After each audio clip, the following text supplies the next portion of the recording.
Tranquility Base here. The Eagle has landed. Roger, Tranquility. We copy you on the ground. New possibilities are opening up for scientific cooperation between countries. 2, 1, 0. Liftoff. Americans return to space as Discovery clears the tower. Discovery, go and throttle up. Discovery, Roger. Go for deploy. Thanks to you and to everybody in the shuttle program. The crew is go for launch. Roger. Nice to be in orbit. We have followed in their footsteps to get us where we are today.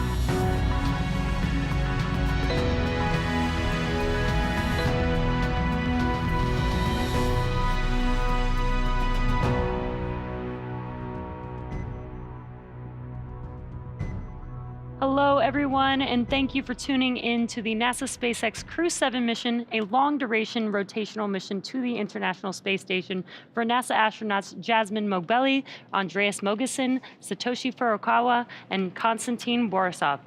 I'm Jesse Anderson, and I'm an Integration and Test Engineering Manager here at SpaceX, and I am joined by NASA's Leah Cheshire.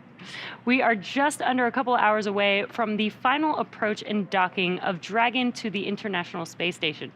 The crew is awake and ready to monitor the final steps, so let's recap the mission thus far. Launch day preparations started early for our crew members. About 4 hours prior to launch, the crew completed their final medical checks. They joined the SpaceX team to get suited up into their spacesuits, and afterwards walked through the NASA operations and checkout building and made it outside to say their final farewells to their friends and family. We heard several different languages there. This is our fully international crew. The next destination for the crew was the launch pad. This was about a 20-minute ride in the Teslas to pad 39A, where the Falcon 9 and Dragon spacecraft were waiting for them. About 2.5 hours before launch, the crew ingressed or entered the Crew Dragon spacecraft, walking over that crew access arm, enjoying some views of the Space Coast from the Space Coast, of course heading into the White Room and then the spacecraft. At 3:27 a.m. Eastern Time, 12:27 a.m. Pacific, the 9 Merlin 1D engines ignited and Falcon 9 lifted off from Space Launch Complex 39A, marking the 11th time humans rode Dragon into orbit. With Falcon 9 first stage at full power, our crew began their journey to the International Space Station. Just after T+9 minutes, the first stage landed at landing zone 1, and a couple minutes. SpaceX Dragon, time check on the big loop. Have you 5x5, Jaws?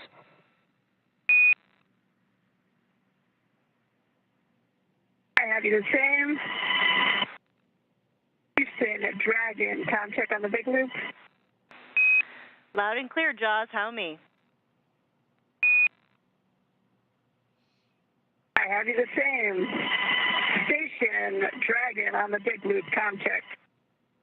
Dragon, station has you loud and clear. How me? Dragon has you loud and clear as well. Jaws, tally ho, you guys are looking good. Great to hear your voice. You as well. We had a nice view of you with the moon earlier today. That sounds amazing. I love it.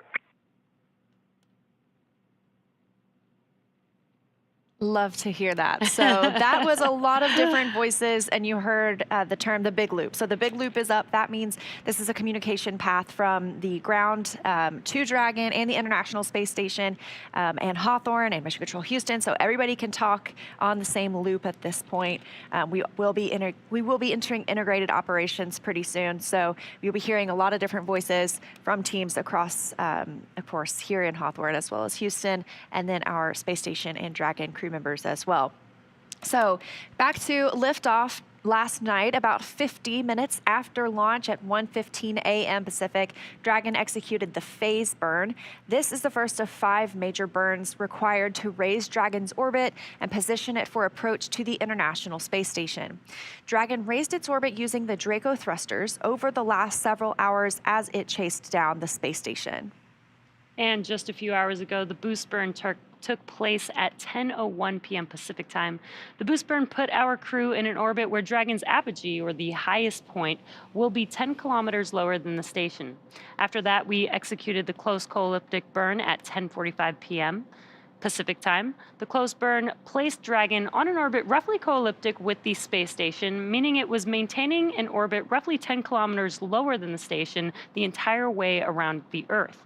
That's in contrast to only being 10 kilometers lower than the station during Dragon's apogee, or the highest point in its orbit, which is achieved by the boost burn.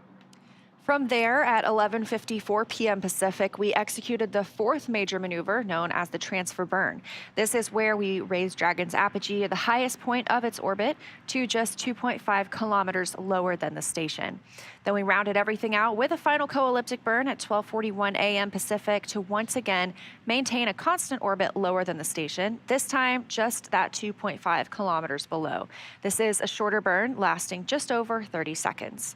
So now we are getting into the approach initiation and final stages of Dragon's rendezvous with the space station. This is also when we start those integrated operations between the Dragon control team here in Hawthorne and the space station flight controllers in Mission Control Houston. You've got them both right there.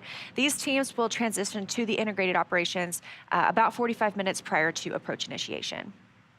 During the approach, SpaceX flight controllers will work in tandem with NASA team in Houston to maneuver Dragon Endurance to the proper attitude and initialize the navigation sensors used for the methodological approach to station.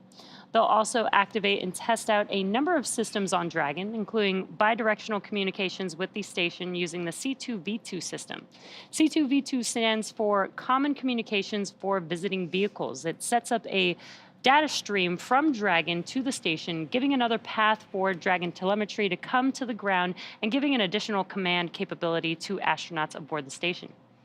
At about 4:29 a.m. Pacific, the Draco thrusters on Dragon will fire for the approach initiation burn when Dragon is about 2.5 kilometers below the station and just about 7 kilometers behind it. This will swing Dragon up until it's about a quarter mile, it's around 400 meters, directly below the station. This maneuver will also move Dragon inside one of two checkpoints around the station that requires a set of go-no-go polls with the different control teams. The first checkpoint is called the approach ellipsoid. You might hear it called the AE. This is an imaginary shape. It measures 4 kilometers by 2 kilometers by 2 kilometers. It's essentially a large three-dimensional oval. Before Dragon is given permission to move inside the approach ellipsoid, the capsule is configured on what we call a 24-hour safe trajectory. So this means that if for some reason Dragon lost control to its thrusters, it would be at least 24 hours before its trajectory would move inside the approach ellipsoid. The NASA and SpaceX teams will do a go-no-go poll to move Dragon inside the keep-out sphere, another checkpoint that consists of an imaginary sphere around the station with a radius of 200 meters. Flight controllers use this to monitor all arriving and departing vehicles. This is another chance to confirm all of the guidance, navigation, and control systems are working correctly on Dragon before moving closer to station. It carries a similar requirement on the orbital trajectory that if Dragon were to somehow lose control of its thrusters, it and the space station would be safe for 4 orbits, or about 6 hours, rather than the 24 hours required to enter the approach ellipsoid. Once Dragon arrives at 400 meters below station, it will be at what is known as waypoint 0 and will be the first checkpoint during our approach.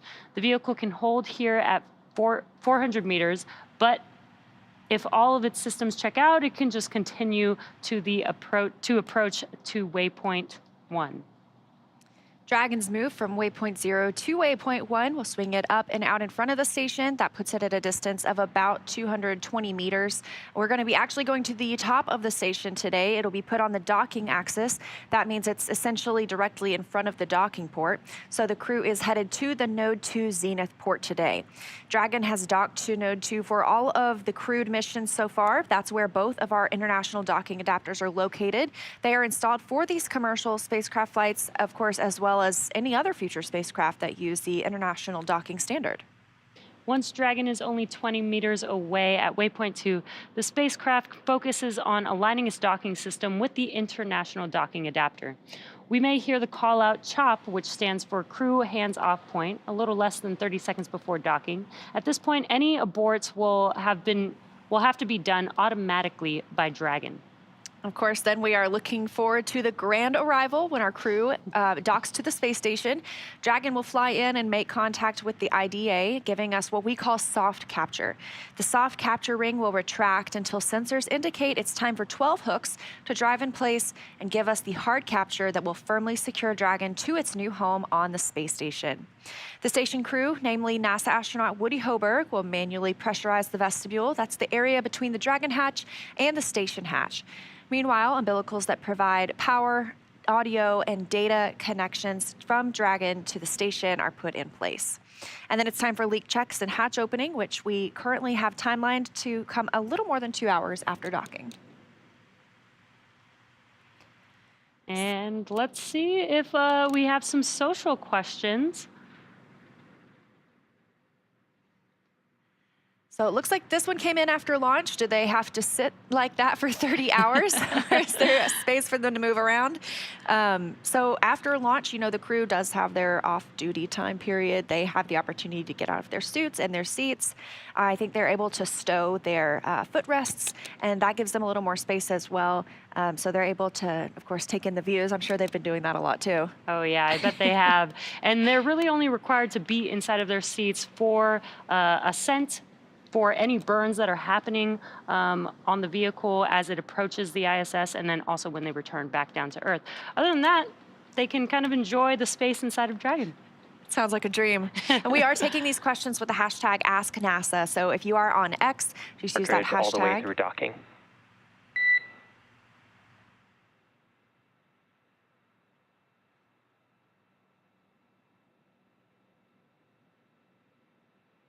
That was the core, so we expect to hear some comms from the crew and the core as we get into this more dynamic period of flight.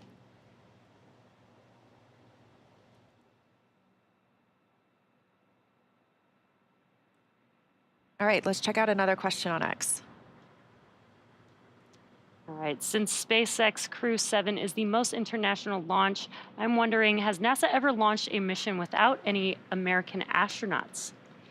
That's a very interesting question. Yeah, that is an interesting question. And I think one thing that is related to this is our new commercial low Earth orbit program at NASA. You know, we've seen 2 missions with Axiom and SpaceX launch together now.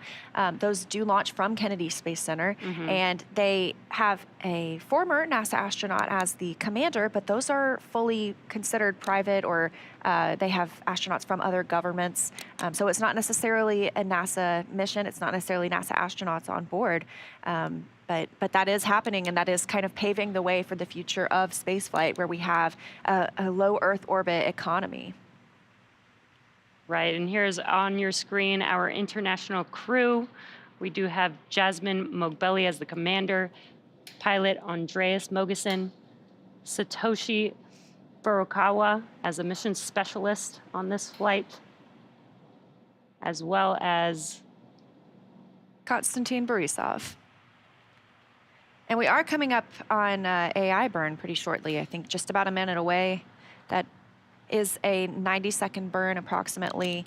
Feels like things are really getting real. We're getting close to the International Space Station. Right now we are about 4.8 miles from the station, so not too far. Yeah, getting pretty close. And again, this follows our on-time liftoff yesterday at 12:27 a.m. Pacific time, 3:27 a.m. Eastern time. So it's about a 30-hour ride to orbit this time. And we've mentioned, you know, they've had the opportunity to be off-duty, essentially. I'm sure hopefully they got some sleep in there. Hopefully they had some snacks. Yeah. But it's getting to be go time. I heard they suited up recently, so they should be in their seats, in their suits, doing leak checks, getting ready for docking. And we are just under a minute away from the approach initiation burn.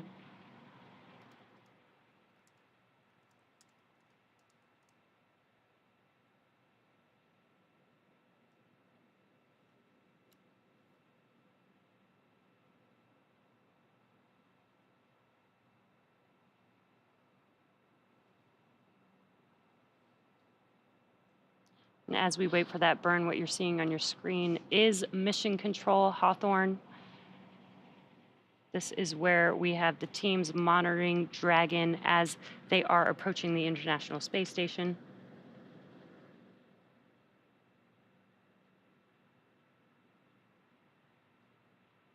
And of course, this approach initiation burn, we're using the Draco thrusters on Dragon. This is going to bring Dragon up about 400 meters below the station. So we'll be getting pretty close, hopefully getting some views of Dragon from the station and of station from Dragon. And we just heard that the AI burn has begun. We will probably also hear that call to the crew as well, potentially once it's completed, but it is about a 90-second burn.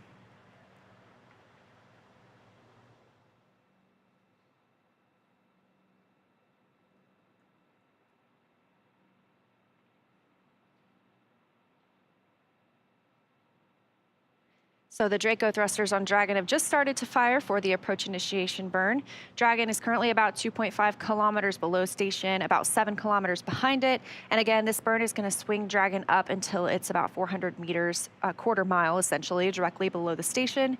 This also moves Dragon inside one of 2 checkpoints around the station that require our go, no go poles. We obviously got to go for that. The first checkpoint is the approach ellipsoid. We call it the AE. That's that 4 kilometer by 2 kilometer by 2 kilometer large 3-dimensional imaginary oval shape. Obviously, we consider this to be on that 24-hour safe trajectory, meaning if we lost control of the thrusters on Dragon, it would not move inside that approach ellipsoid for at least 24 hours.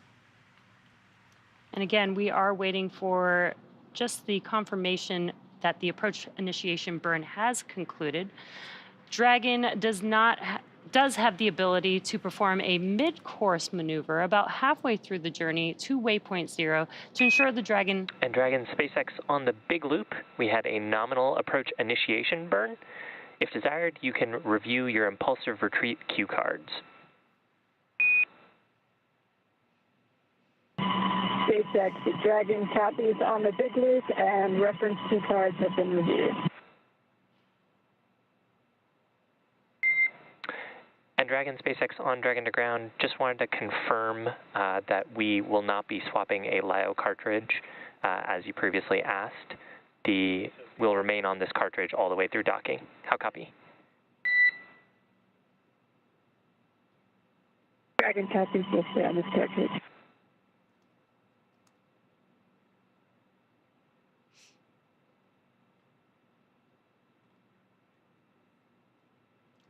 And heard some comms between the core and the crew, and what you're seeing on your screen there is a view of that very small dot in the middle of the screen. That is a view of Dragon. That's actually a view from Dragon looking at the International Space Station. So tally-ho from Dragon. We will start seeing that get bigger and bigger in the frame. You just heard some words coming from the core, the crew operations and resources engineer here in Hawthorne. And Dragon SpaceX on Dragon to ground, we'd also like to bring back cameras if you're comfortable with that. You are go to bring back cameras, SpaceX, thanks. And the core today is Shiva Bharavaj, and you've probably seen him on some of the webcasts before. So he is the one speaking with the crew members today. You'll hear that a little bit, getting that confirmation to bring cameras back inside the spacecraft. So hopefully we'll be seeing our astronauts and cosmonaut coming up here soon.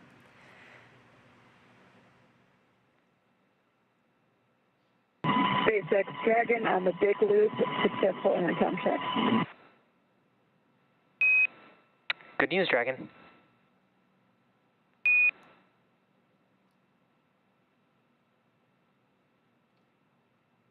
And you can see on your screen some first views of seeing inside of Dragon. You can see the crew.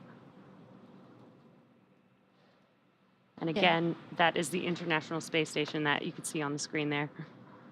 One thing I love about the International Space Station is it is about the size of a football field from end zone to end zone, and you can see that with your naked eye. So if you check out spotthestation.nasa.gov, you can put in your location and track when the space station is flying over your area.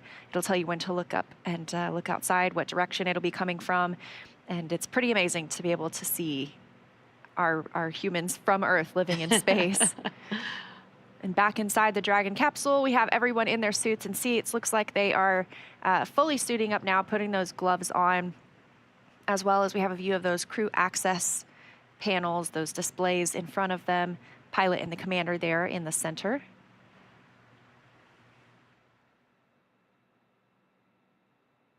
Of course, Dragon does fly autonomously, but the teams can monitor via those panels. They can also send commands if they needed to the spacecraft. Yeah, and we can see Dragon has a busy schedule ahead, but even in space, it still takes two to tango. The International Space Station is also a factor in the mix for this dance-like approach operation. So let's check in with NASA's Sandra Jones in Houston. How's it going over there, Sandra? Hey, Leah, good morning and welcome to the International Space Station Flight Control Room at the Johnson Space Center in Houston, Texas. We are gearing up for this morning's docking and looking forward to having Crew-7 on board Space Station here soon. But before the crew can come aboard, Endurance will complete its docking. 4.010, suit donning and audio configuration is complete. And on the big loop, SpaceX copies, and you are go to begin 4.011 for suit leak check. Copy, go to begin 4.011 suit leak check.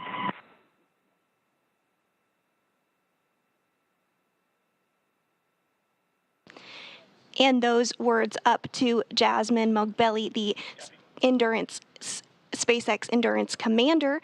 But on board the International Space Station, NASA astronauts Steve Bowen and Woody Hoberg are going to be in the station's cupola using special software to help track Dragon's approach and make sure it stays in the expected zones.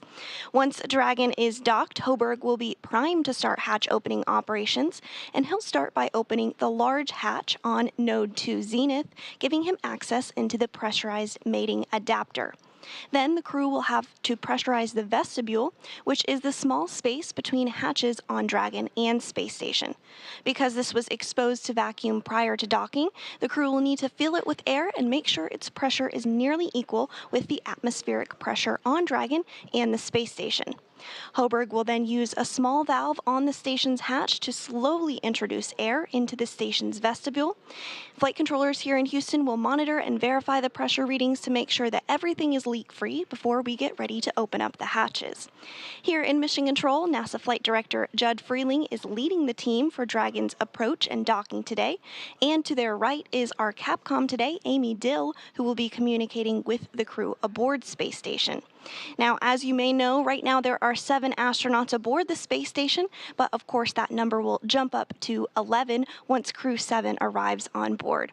So again, we're excited to get our Crew-7 astronauts aboard to work on handover and orientation with the Crew-6 astronauts before they depart Space Station. But for now, that's the latest from here in Mission Control, so back over to Hawthorne. Thanks, Sandra. So while we wait for our next milestone, let's take a moment to meet our crew. Captain Jasmine Mogbelli hails from Baldwin, New York, and earned a bachelor's degree in aerospace engineering from the Massachusetts Institute of Technology and a master's degree in aerospace engineering from the Naval Postgraduate School. She also graduated with honors from the U.S. Naval Test Pilot School, and as an AH-1W Super Cobra pilot and Marine Corps test pilot, she has flown more than 150 missions, accruing 2,000 hours of flight time in more than 25 different aircraft. At the time of her selection as an astronaut, Mogbelli was testing H-1 helicopters and serving as the Quality Assurance and Avionics Officer for VMX-1.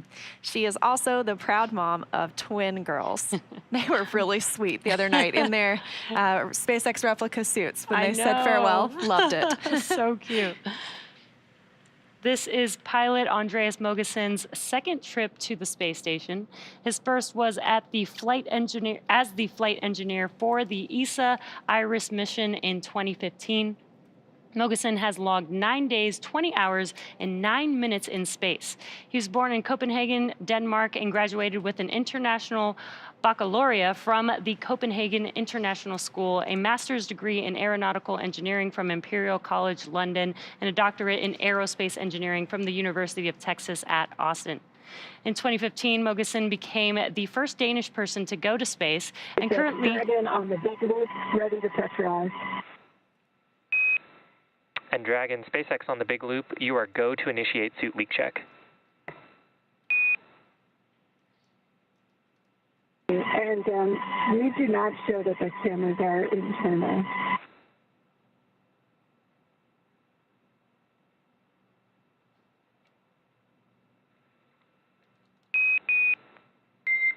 And Dragon, SpaceX on Dragon to ground, we are seeing good video.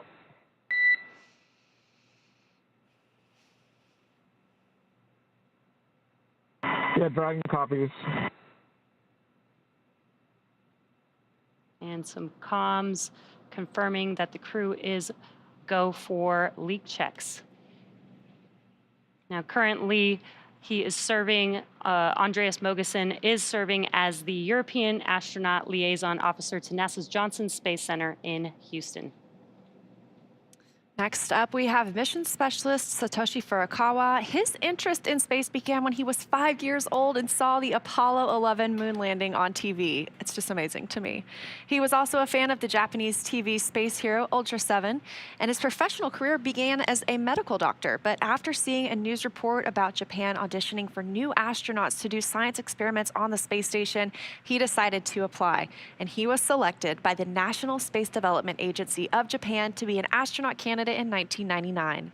His first mission to the International Space Station was as a flight engineer for Expedition 28 and 29 that launched from the Baikonur Cosmodrome in June 2011. Mission specialist Konstantin Borisov was selected to be a cosmonaut in 2018, and this will be his first trip to space.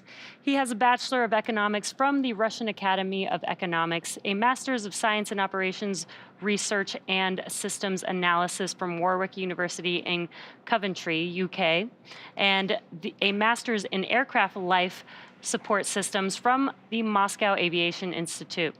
He has worked for companies such as Volvo and the Boston Consulting Group. He is also an experienced free diving instructor, an international free diving judge, and the co-owner of Equilibrium Free Diving School.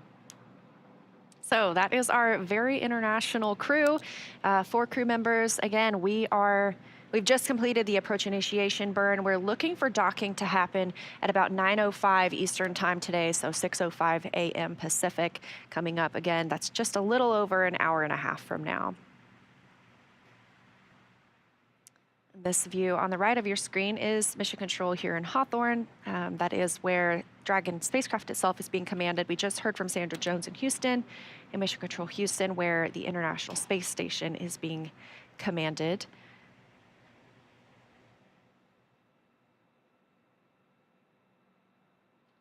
And there you can see on your screen the Dragon spacecraft. It is about 27 feet tall. There are some differences in this Dragon spacecraft that we see now, the second iteration, and the first one, where at the bottom they're pointing out those solar cells. Those are on the base of the trunk of Dragon. The previous iteration of Dragon had solar arrays, and of course, trunk is jettisoned ahead of re-entry, so it'll stay attached the entire time while we're on the International Space Station, but only that top half, that top portion where the crew is inside, of course, that's what brings everyone home and safely splashes down off the coast of Florida.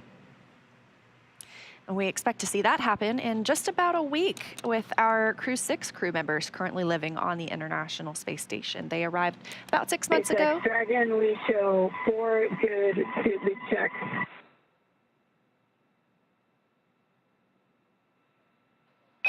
And on the big loop, we see the same.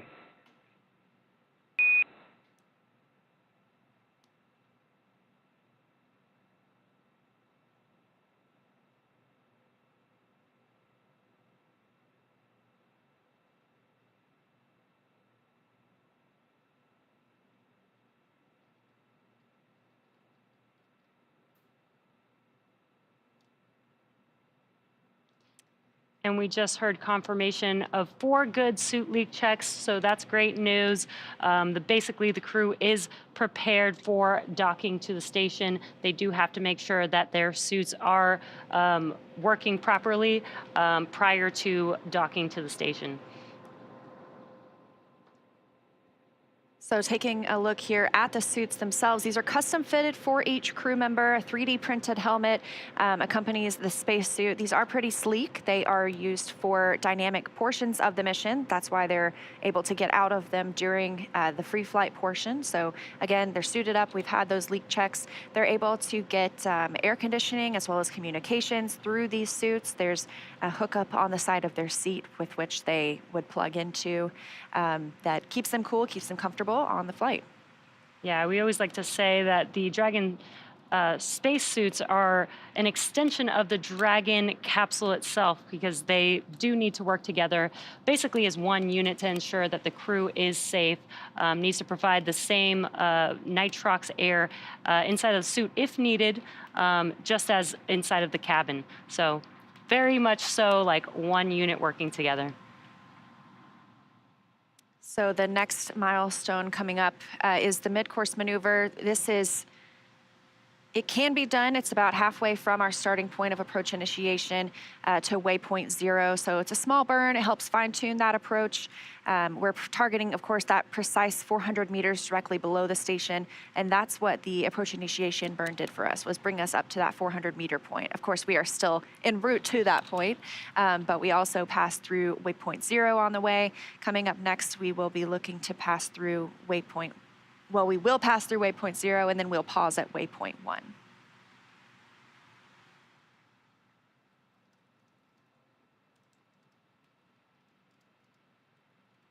And there you can see that maneuver there as the space station will move upwards into waypoint 1. And you can see on your screen the graphic says the keep out sphere. This is an imaginary sphere, but basically it's a 3D sphere where the vehicle has a few checkpoints in order to make its way to the International Space Station. These are checkpoints that enable to make sure that everything is safe as the vehicle approaches and docks with the International Space Station. And of course, today we've talked about we are docking to the Zenith port. This is the space-facing port on the International Space Station. That's really the easiest way to say it because there necessarily isn't an up or down in space. And Dragon Endurance today is joining Dragon Endeavour, which is docked to the forwardmost port of the International Space Station, both on Node 2. So hopefully we get some interesting pictures of both Dragons docked together. Again, we do this so that the crews have time for a handover period.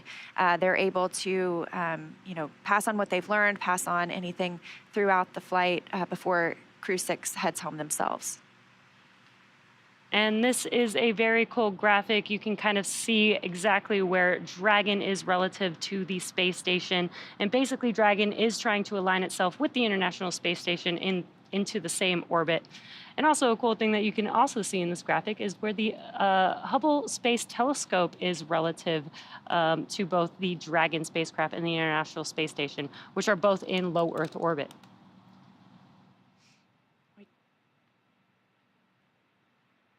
We are taking your questions on X with the hashtag AskNASA. So if you're wondering something, we will definitely try our best to bring that up and answer it here. So let's see if we have anything. Are there health monitors that continuously check astronauts' vitals during preparation and flight? If so, what happens if it's noticeable that one of them is uncomfortable? So when they're in their suits, they do have the ability to monitor their health and their vitals and things like that here on the ground. But when they're not in their suits, they don't have that availability, and they don't necessarily always need to. The crew can always report how they're feeling as well.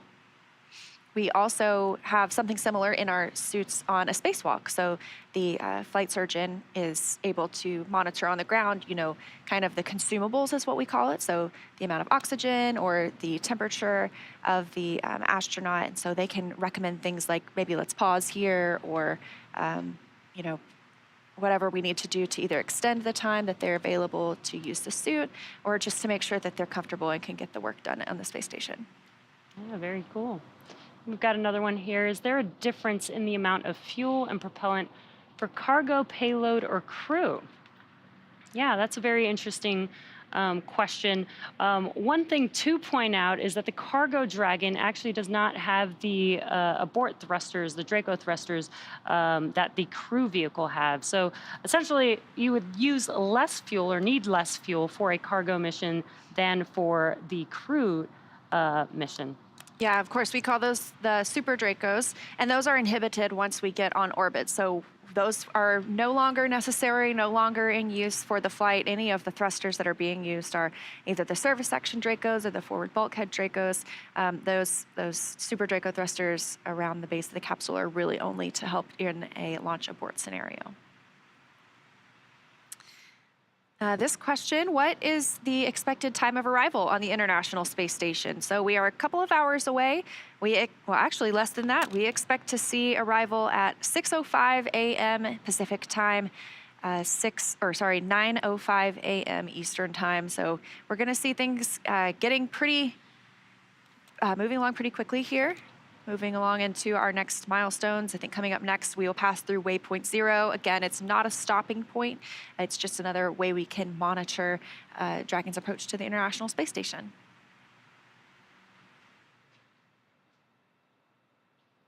And we've got one more question here. What science are we expecting from Crew-7, and what impact is it going to have in future interstellar travel?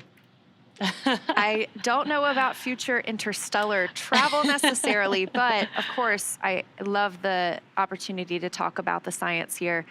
There are several investigations going up that Crew-7 will work on. Some of the designers of spacecraft and spacesuits to support the exploration of other planets, they are considering the possibility that humans carry microbes to like bacteria, anything like that, to those locations. So for the ISS external microorganisms mission, the astronauts are going to go on a spacewalk and swab the outside of the space station to determine if the space station releases microorganisms through the life support system vents, and if anything could live out there in the vacuum of space. So I think that one is really interesting. Yeah, that would be very interesting to know. The International Space Station is in low Earth orbit, so that's pretty close to Earth. So it'd be very, very interesting if, they did find or discover something new. Yeah, of course, it's something I think that we talk a lot about too as we look at interplanetary travel too, and wanting to keep those locations as clean as possible. That's why you have spacecraft in clean rooms. That's why you have people suited up, wearing caps so that their hairs don't even fall onto a vehicle, because we want to make sure when we arrive at a future destination, whether it's the moon, whether it's Mars, that we are seeing something as it was and not as influenced by humans. That way, if we discover anything microbial there, we know it's natural there. It's not coming from Earth with us.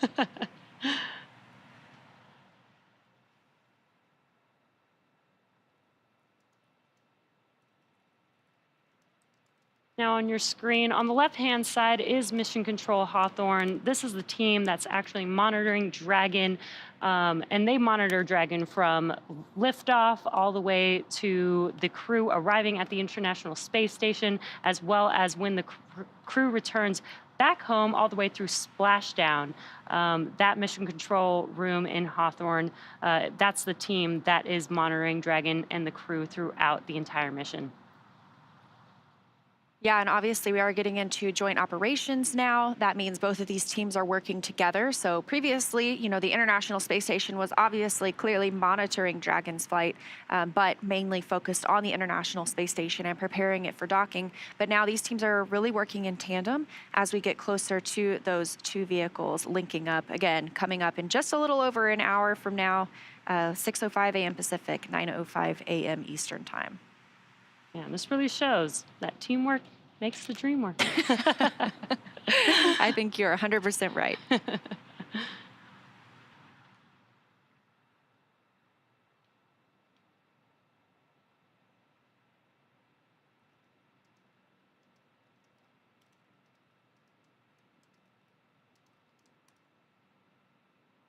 So we were talking a little bit about the science on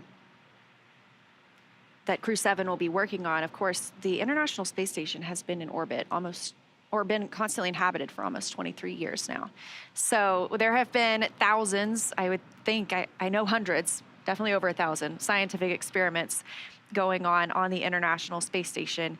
Another one of these looks at the microgravity and artificial day and night cycles on the International Space Station. So obviously, here on Earth, we have our circadian rhythm that helps us regulate when it's day, when it's nighttime. Sometimes we wake up in the middle of the night to cover a crew mission to the International Space Station. But the microgravity and those artificial day and night cycles, they can affect the astronauts. They change the daily rhythm, change their sleep pattern. That can affect their health, their well-being, any cognitive performance. So there is an investigation from the European Space Agency, ESA. It's called Sleep in Orbit, and that'll look at the physiological differences between sleep on Earth and in space. They're going to use an EEG device. It'll measure the brain activity of the astronauts during sleep, help analyze that down on the ground. So really interesting. Yeah, that does sound very interesting, especially when the International Space Station sees about 16 orbits a day. I can't imagine, what that does to the human body or the human mind when typically, you associate daytime with sunlight and nighttime with darkness. Right. And you're kind of getting that fluctuation throughout the entire day. So I wonder how that kind of changes somebody's body when they're there for, 6 months or more. And tally-ho on Dragon from the International Space Station. You can see that little blinking light. That is our Crew-7, crew of 4, getting closer and closer to the International Space Station. Of course, we did have our approach initiation burn. We are standing by. We may see a mid-course maneuver. This is an optional burn just to help fine-tune that approach to the International Space Station. We will pass through waypoint 0, and then waypoint 1, we'll do that brief pause. I'm pulling up my data right now. Let's see. We are just about a mile from the International Space Station. So if you've ever run a mile before, you can run between Dragon and the space station. That's how close they are. Of course, it is a very slow and steady approach at this point when you have 2 spacecraft, getting ready to connect. It's very fine-tuned. And I just did get confirmation the mid-course maneuver is underway. This will be a short burn. Again, just fine-tuning, making sure we put Dragon exactly where we want it before it docks to the zenith or the space-facing port on the International Space Station. And kind of going back to what you see on your screen, much like a ship has starboard and port to that green and red light to see the orientation. Dragon and these spacecraft also have that same green and red light so that you can tell what the orientation of the vehicle is in. So we have, again, conducted the approach initiation burn. We are in the mid-course maneuver right now. Again, very short burn just to confirm and make sure we're exactly where we want to be on Dragon. Soon we should be able to see some views of the International Space Station from Dragon as well. Now we are docking to the zenith port today, the space-facing port. We may not have views at the time of docking. That is because when we send signals from the cameras, we don't want it to bounce back off of Dragon. That can damage the cameras themselves.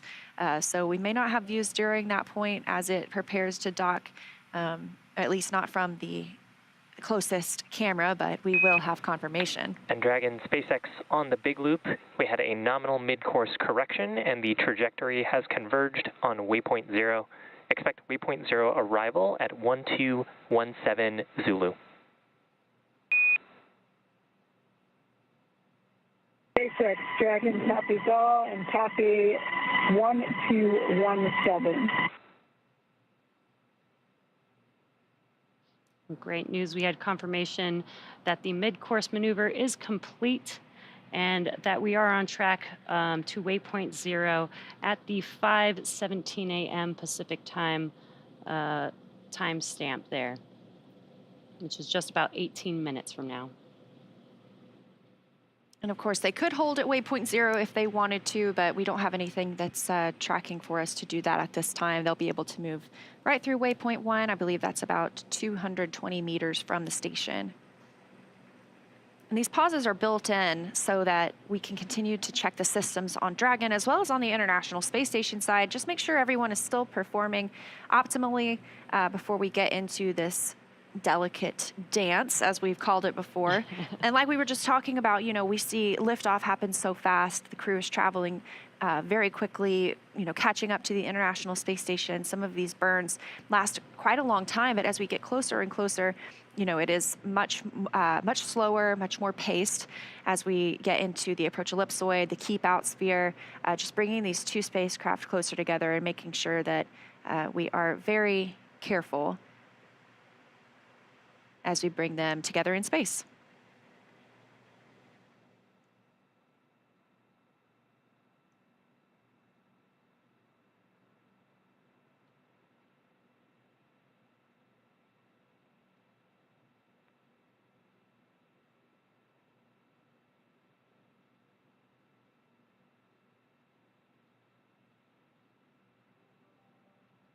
So talking a little bit more about some of the science that is happening on board. For longer journeys to the moon and Mars, we've talked a little bit about this. You know, the International Space Station is such an amazing test bed for us to conduct scientific research, you know, experiments themselves, but also on human bodies. So as we think about those missions, the scientists are looking at how this extended time in space affects the human body, because of course we know missions to Mars are going to be longer than these 6-month mission durations to the International Space Station. So astronauts on these missions of various length can participate in an integrated set of studies that monitor their health before, during, and after the missions. These are 14 experiments. They are collectively called the Complement of Integrated Protocols for Human Exploration Research. To shorten that, we just call it CIPHER. These collect multiple physiological and psychological measures of the human response to time and space. So these results could play a pivotal role in ensuring the safety, the health, the success of astronauts on deep space exploration missions, which of course is our next big goal. Right, like we've sent humans, you know, hundreds of thousands of miles away, but on interplanetary missions, they're going to be going potentially millions of miles away, right? And we would like to know, you know, maybe how these long duration missions affect the body, so that we can understand how the body will react, you know, in a longer period of time, maybe longer than 6 months. It could be months, it could be years. And, you know, we do have NASA astronaut Frank Rubio on board, who will, when he comes home, hold the record for the longest amount of time in space. I believe it's 371 days. So over a year in space for an American astronaut. That'll be the new record. He is still on board. We expect to see him come home next month. So I know he must be looking forward to his return to Earth. Now, our next milestone is we expect waypoint 0 arrival. Again, that'll be at about 5:17 a.m. Pacific time, so about 15 minutes from now.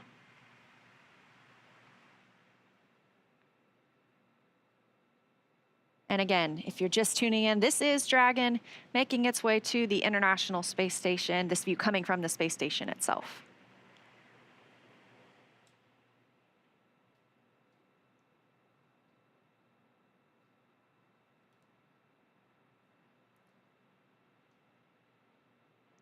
And again, we are taking your questions on X with the hashtag AskNASA.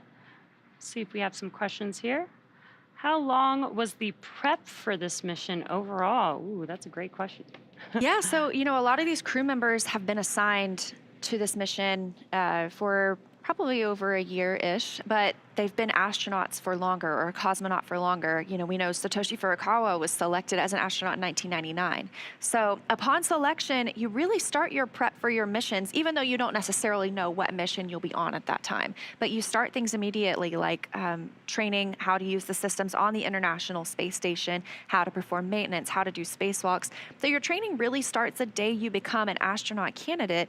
However, training for this mission gets a little more intense when they are assigned, and when they can come here to Hawthorne and start training with the teams here, as well as training for specific, you know, experiments they might conduct on the International Space Station. Right. It's not just training for the liftoff and launch to the International Space Station, but it's all the training that includes, flying, potentially flying Dragon if needed, performing the science experiments on the International Space Station. Sometimes the astronauts actually have to go and help, build or rebuild or maintenance parts of the International Space Station, so they'll need training on that as well. So it's a pretty dynamic training program for these astronauts.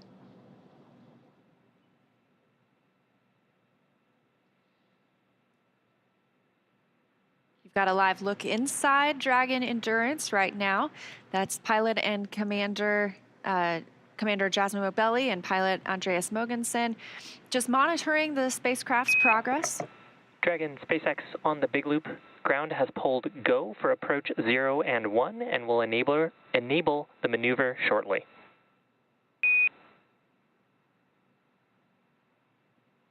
SpaceX Dragon copies, go for approach 0 and 1. And those words confirming that we are good to continue the approach to the International Space Station, and we'll pass through waypoint 0. Again, we expect that waypoint 0 mark to come at about 5:17 a.m. Pacific, so about 12 minutes from now. Again, they will not pause there. They will go to pass through to waypoint 1. That's about 220 meters away from the International Space Station. This view again from inside Dragon, crew monitoring as Dragon flies autonomously to the International Space Station, continuing to get closer and closer. That approach initiation burn brought us up about 400 meters directly below the station. We are now about 686 meters from the station, or about 0.4 miles. So getting closer and closer, again, looking for docking at 9:05 a.m. Eastern, 6:05 a.m. Pacific, so almost exactly an hour from now. And we did see views of the International Space Station before, which looked like a tiny little dot, and now we are getting so close that you can really see the International Space Station there, and that's on your left-hand screen. And looking from the International Space Station to Dragon on your right-hand screen, getting a really cool view of Dragon. And you see that glow. That is the spacecraft are both going into an orbital daytime. So we've talked about how the at orbital velocity, you're orbiting the Earth at 17,500 miles per hour. You see a sunrise or a sunset every 45 minutes. So they're going into that sunrise period. That's why you saw that glow, that blooming on the camera. They will be there again for about 45 minutes. It does look like we may dock just as we get into an orbital nighttime. But again, this view on your right-hand side of the screen, the Dragon capsule itself, and then its destination on the left, the International Space Station, both have eyes on each other. And we are in the big loop, as we talked about earlier, meaning they can all communicate on the same communication network. And we did get a go for approaching waypoint 0 as well as waypoint 1. We're just about 10 minutes away from the expected time of arrival at waypoint 0. And again, this is just a checkpoint. They do not need to stop. They can continue to pass through waypoint 0 and move to waypoint 1, which will swing it up and out in front of the space station. And it'll pause at a distance of approximately 220 meters away from the station. Now, right now, as we speak, the International Space Station has just started flying over the state of Washington. It's about to fly directly over Seattle. So if you're in the area, it is about to cross over into Canada as well. So if you're in that area near that border, go outside, maybe look up. You can always check out spotthestation.nasa.gov to see when it'll fly over you. But it is going to pass over the continental U.S. Right now. It's flying right over the state of Washington. So I'm sure if they looked down right now, would have beautiful views of the mountain ranges there. It'll be south of Calgary here pretty shortly. And as you mentioned earlier, you don't need a telescope to see the International Space Station. You can actually see it with the naked eye. It's about the size of a football field and big enough for you to walk outside and be able to see it pass by. And I know they can't see me, but I always wave. Hey, you never know.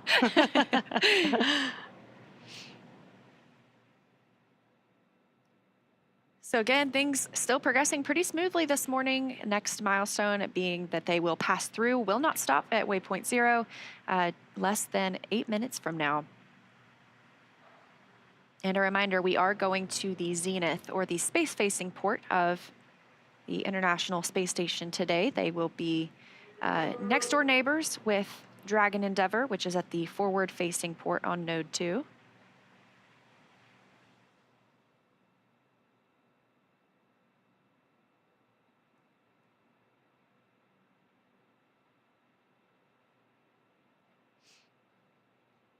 And right now on the International Space Station, we have 7 crew members. So we are going to have 11 people living and working on the orbiting laboratory for the next several days.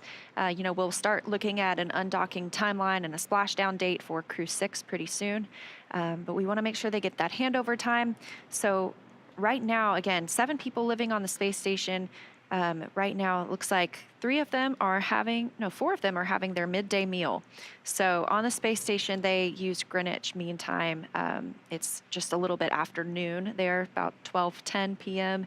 A few of them are eating. Again, this is a weekend day, so technically, sometimes if there's not operations going on, they do get time off on the weekends. They're able to relax, talk to family members.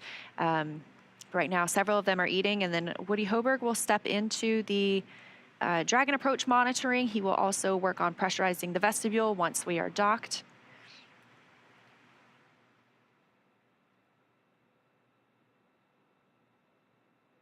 And on your screen is a pretty cool view from the International Space Station looking at Dragon. You could see the nose cone deployed, and you can also see some of the thrusters.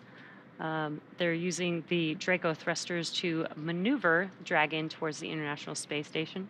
You can see Earth in the background. Yeah, right now they are flying over Saskatchewan, so south of Saskatoon. That's the view below Dragon there. And then Dragon's view of the International Space Station. So if you're in that area, go take a look up. You might spot our crew members.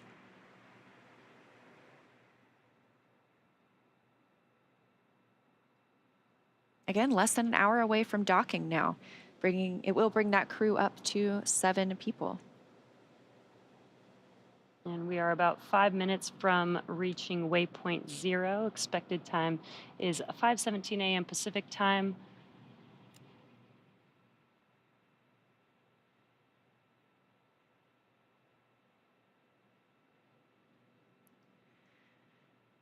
So during that crew handover period, when we talked about, these 11 crew members on the International Space Station, we have Crew-6. That consists of Stephen Bowen, Woody Hoberg, Sultan Al-Nayati, and Andrei Fedyayev.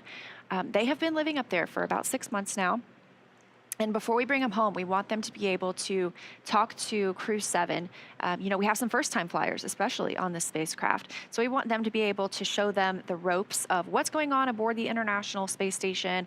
They can hand over any science experiments that they've been working on, show them any of the safety protocols. That's actually one of the very first things that they will do right after they dock. They will move into an ISS safety briefing. They get a lot of training on the ground about how to handle any contingencies or off-nominal situations, but once you get in space, it's just different. You need to do it again. You need the refresher. So it's, safety is the utmost importance. So that's the first thing that they'll do after they dock and do their welcoming ceremony for us. But that crew handover period, it gives a nice buffer for these team members to be able to share what's been happening on the International Space Station over the last 6 months with this crew who has just arrived.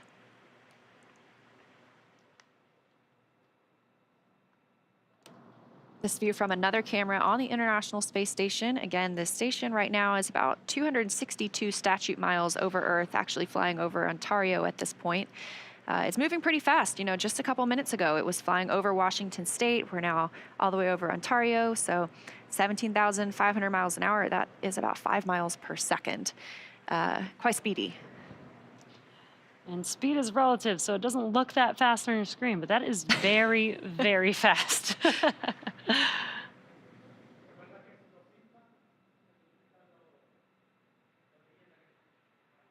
We are just a few minutes now from passing through waypoint 0.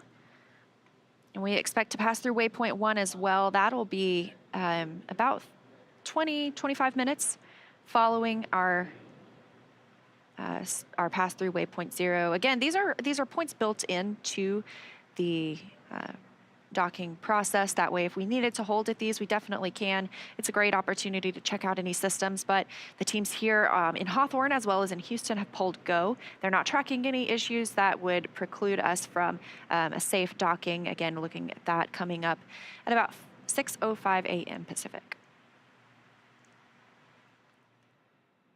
And our Cronus flight controller in Houston is the one who is navigating these cameras on the International Space Station. So they always do a great job of getting us some really amazing views as Dragon gets closer.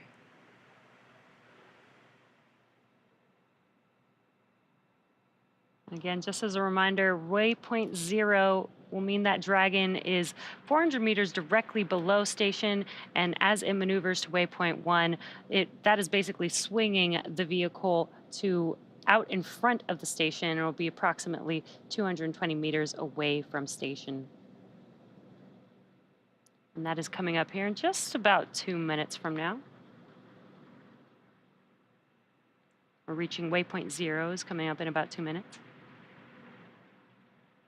Waypoint 1 puts us on the docking axis, so it pretty much lines us directly up with that corridor that the spacecraft will follow all the way in to where it docks on the zenith port of the International Space Station. There is a pause at waypoint 2. That's about 20 meters away, so that is kind of the final check of all the systems on both sides of the spacecrafts to make sure that everyone's still go for docking. We're not tracking any major issues. They can hold there for any lighting changes if they wanted to, but not always necessary. So sometimes it's a brief pause, and sometimes they just hold to make sure that everything is checking out as planned. And you did just see a view inside of the cabin of Dragon, and you saw our astronauts, our commander and pilot there, basically just monitoring. Dragon is an autonomous vehicle, so really all the crew needs to do is just monitor as they approach the station. There's really no manual driving or flying at this point. This gives you a great view with the nose cone open. That's where the docking mechanism is located. That's the hatch through which these astronauts will fly through Dragon and into the International Space Station. Of course, yesterday during launch, we saw them enter through the side hatch. They won't use that again until they splash down and are back on Earth and egress on the recovery ship. So, we just got confirmation. We have arrived at waypoint 0. We are converging trajectory on waypoint 1. So again, things continuing to move smoothly. We'll start to get a different view of the International Space Station as we're going to be going to the zenith port. So we're going to be going directly above it. We'll be looking down on the space station. So that view we have right now of the space station looking down on Dragon, it'll be flip-flopped. So Dragon will be looking down on the space station and see Earth below that. So again, we've just reached waypoint 0, which means Dragon is 400 meters directly below station. And we can see it in views now coming from the International Space Station. But coming up, Dragon will move from waypoint 0 to waypoint 1. That'll swing it up and out in front of the space station, actually directly above it, pausing at a distance of approximately 220 meters. Again, that puts us on the docking axis. That essentially means it's directly in front of the docking port. And again, we've heard teams do the go, no go polls. Everything remains go for us this morning.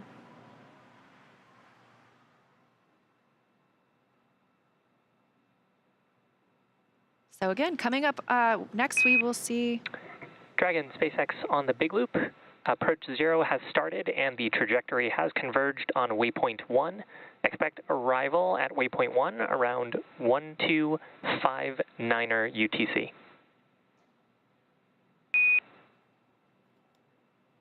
SpaceX Dragon copies on the big loop, arrival at waypoint 1 at 1259er.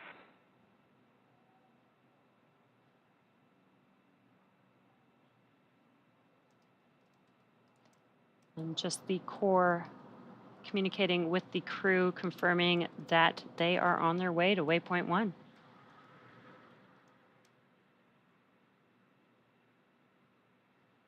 Now this maneuver from waypoint 0 to waypoint 1 is coming up in just about 30 minutes from now. So we do have some time as this maneuver happens. This is a slow and steady process. Again, we are traveling at 17,500 miles per hour, but the process is slow and steady as we pass through each one of these checkpoints to make sure that we can monitor everything that's happening and make sure that the vehicle's safe, the crew is safe, as well as the International Space Station is also safe before we begin docking with the space station.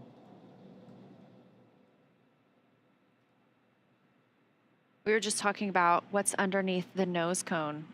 So obviously the docking port, but we also have those forward bulkhead thrusters. We use those for some of the larger burns. We also have the service section Draco thrusters. Those are positioned around the spacecraft.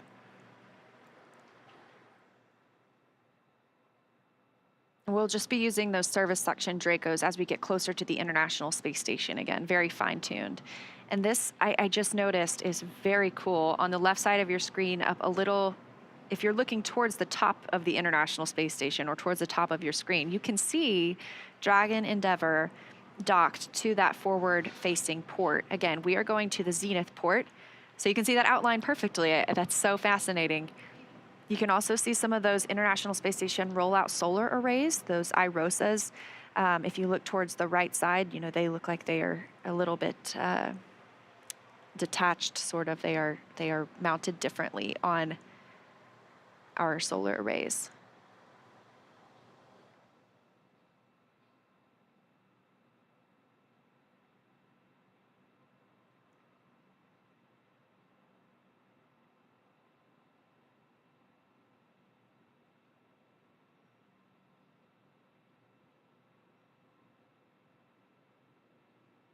Again, we have passed through waypoint 0, heading up to waypoint 1. International Space Station looking especially beautiful this morning.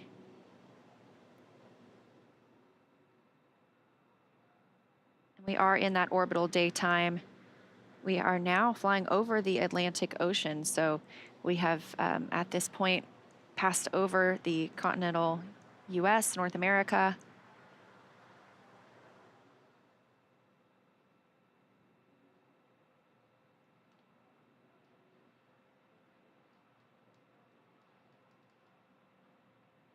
And on your left-hand screen is a view inside of Dragon.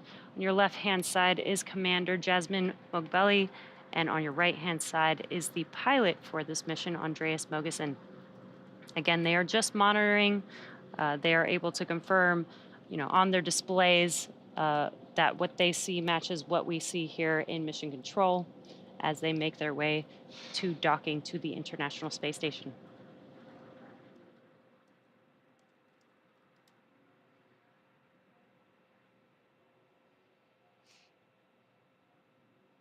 And these views are really awesome. Seeing Earth in the background, looking almost so crisp there. I know. And Crew-7, once they arrive at the International Space Station, they will have these beautiful views for about 6 months, living and working, doing science and research on the International Space Station.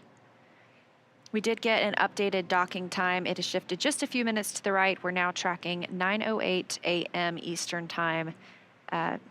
Literally just a 3-minute change, so just fine-tuning after we've done the approach initiation burn and that mid-course maneuver. Again, we've passed through waypoint 0, moving up toward waypoint 1. Things continue to look good so far for Dragon Endurance on its journey to the International Space Station.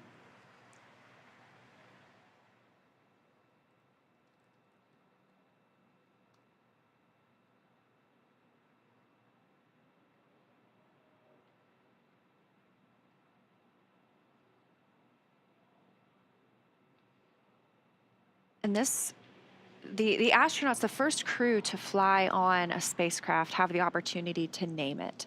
And so the first flight of Endurance was the Crew-3 mission. It was named Endurance by the astronauts themselves. Obviously, they said it's a tribute to the tenacity of the human spirit as we push farther than ever with commercial opportunities in low Earth orbit and plans to go to the moon and Mars. So common theme.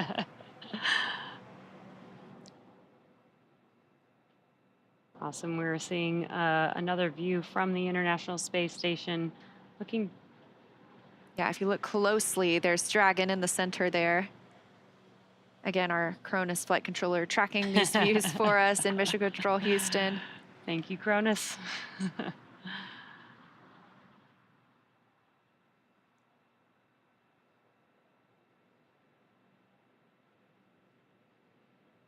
And as a reminder, as Dragon approached waypoint 0, was directly under the International Space Station. As it moves to waypoint 1, it's actually going to swing up and align itself with the space station. So you no longer will be looking down from the space station and have that view of Earth in the background, because it will be aligned with the docking port, which is the zenith port today. It's the space-facing side of the International Space Station.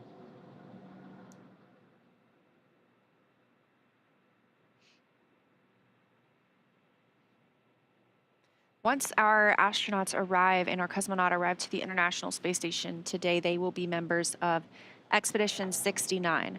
That will remain their designation, so they won't keep these roles, these titles that they have right now. You know, we have Jasmine Mogbelli as our commander. Once she gets to the International Space Station, she will be a flight engineer. And they will remain Expedition 69 until departure of Soyuz next month. That'll be bringing Frank Rubio home. That is when we will enter Expedition 70. So their titles will change over at that point to Expedition 70 crew members.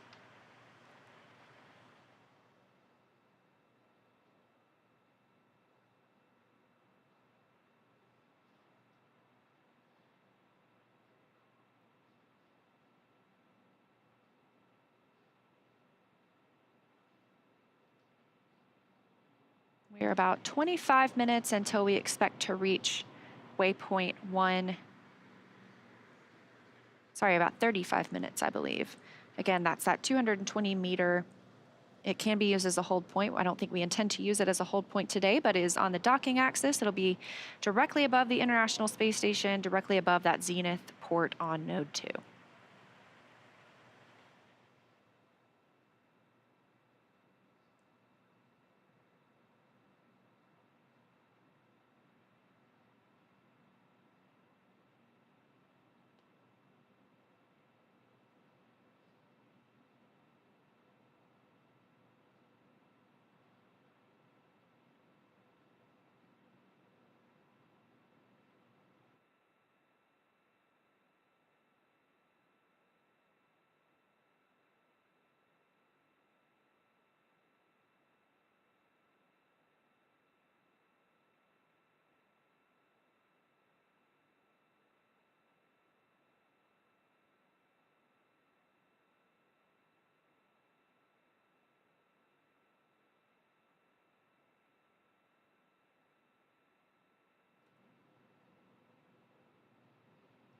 All right, and a reminder, we are taking your questions on X with the hashtag AskNASA.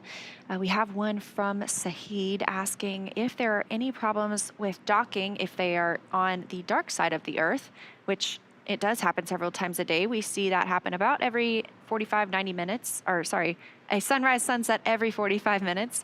And do they face visibility issues? So Dragon is fully autonomous. It uses LiDAR to track the International Space Station and to line up with that docking port. The crew members do have the opportunity to take control if needed, but they don't necessarily need to wait for that lighting. The Dragon knows where the station's docking port is, and we have lights out on the exterior of the International Space Station anyway. So sometimes we do hold for lighting just to double confirm, just to make sure, but there is usually no problem docking in darkness. Yeah, I believe it's actually more of a problem when it's too bright. So when it's too bright, they do take a pause and wait for it to get a little bit darker, just to make sure that, again, because this is an autonomous vehicle, make sure that the Dragon spacecraft can actually see the International Space Station.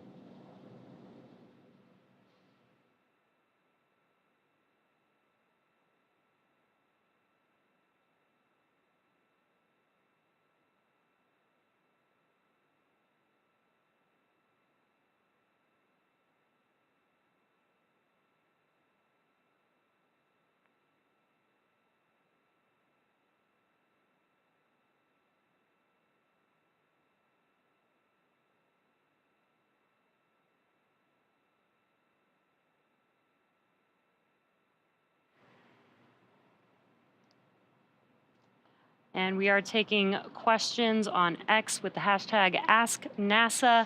And this one is, where can I see the post-launch news conference from yesterday?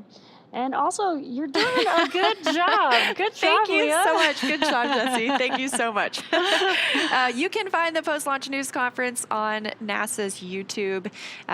They did a great job breaking down the ascent and what it looks like for this rendezvous profile. So if you want to go back, take a look at NASA's YouTube, you can search for the Crew-7 post-launch news conference, and it should come right up.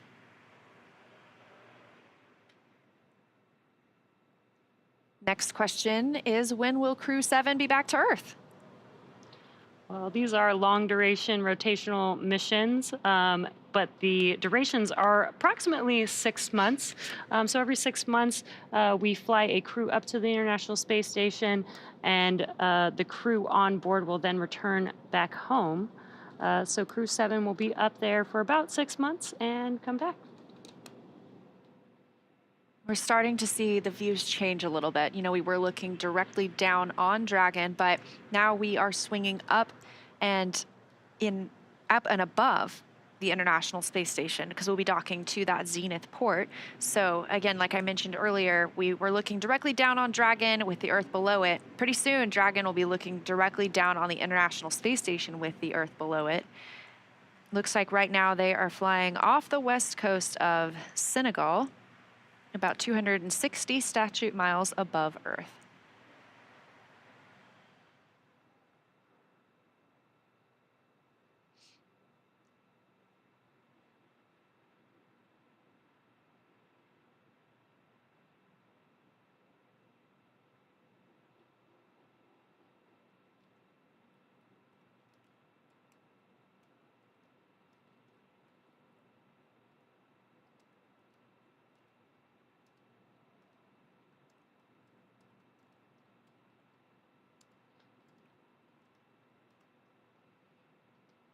And if you're just now joining us, you are tuned in to the Crew-7 mission.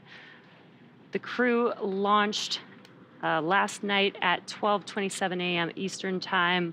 12:27 a.m. Pacific Time, 3:27 a.m. Eastern Time. And now the crew is making their way to the International Space Station. We've already had a few burns. We've passed through checkpoint waypoint 0, and now the vehicle is swinging up towards waypoint 1. We are just under 25 minutes away from the expected time of arrival to waypoint 1, which will put the vehicle in line with the docking adapter on the International Space Station, and also put the vehicle directly above the International Space Station. So if you're tracking, that's an almost 30-hour ride to orbit. The crew are suited up now. They are in their seats. They have not had to do so during the flight, and we just got a really cool view of one of those Draco thrusters firing, helping us fine-tune our approach to the space station.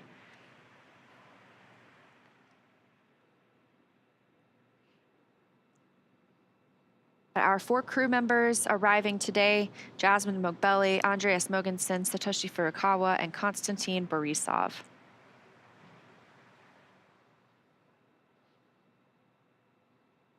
Dragon looks pretty small in this picture, but we are getting closer and closer to the International Space Station. Waypoint 1 is our next really milestone. That'll be 220 meters directly above the station. We'll pass through that, head to waypoint 2, which is a hold point. It can be a brief pause. That's 20 meters away from the docking port.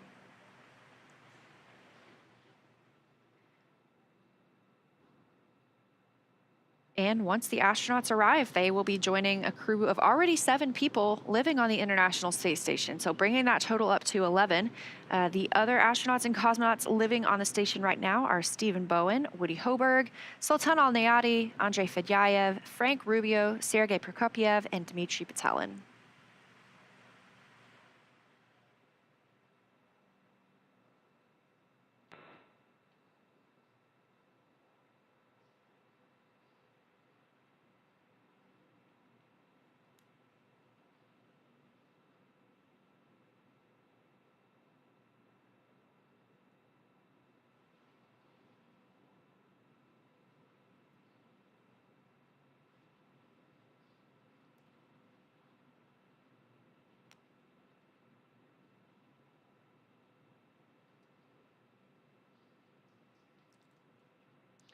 And we just had a view from the International Space Station looking at Dragon from a bit further away, and now we've got a very good close-up as Dragon gets closer and closer to the International Space Station.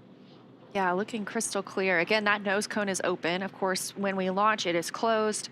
And when we re-enter Earth's atmosphere, it's closed to protect that docking mechanism that's beneath it. So that's exactly the point that'll line up with that zenith port on the International Space Station. It'll dock. The teams on the space station will take some time to make sure they pressurize the vestibule. That's the space between the Dragon hatch and the space station hatch. So when Dragon docks, that space is going to be out of vacuum. It's been previously exposed to outer space. And we want to make sure that it's equalized before we open up those hatches and the crew floats in. So that is a process that takes about an hour-ish, you know, making sure that we've got all those levels equaled out before we welcome the crew aboard the space station.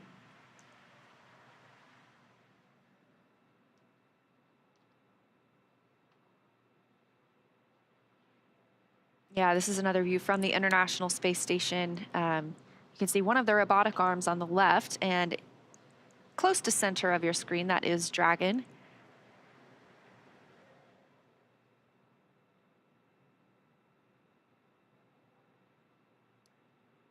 And that robotic arm is attached to the Japan exposed facility, so we are able to put some of our experiments outside in the vacuum of space.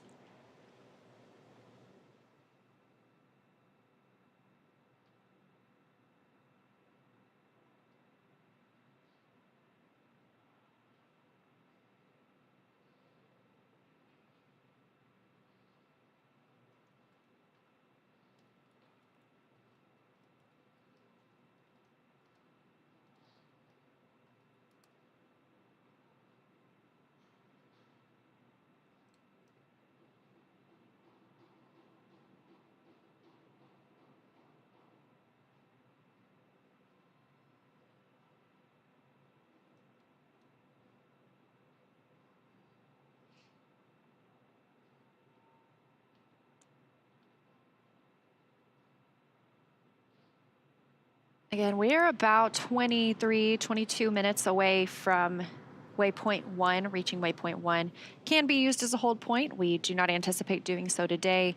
We're heading to the zenith port of the space station on node 2, and it'll continue flying in. It'll be on that docking corridor until it's about 20 meters away. And we are looking for docking today at 9:08 a.m. Eastern Time, 6:08 a.m. Pacific Time.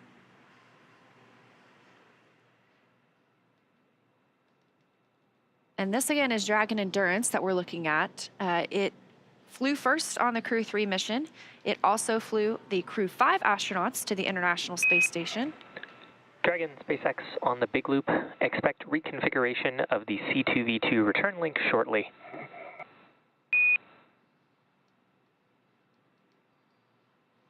That Dragon passes on the big loop.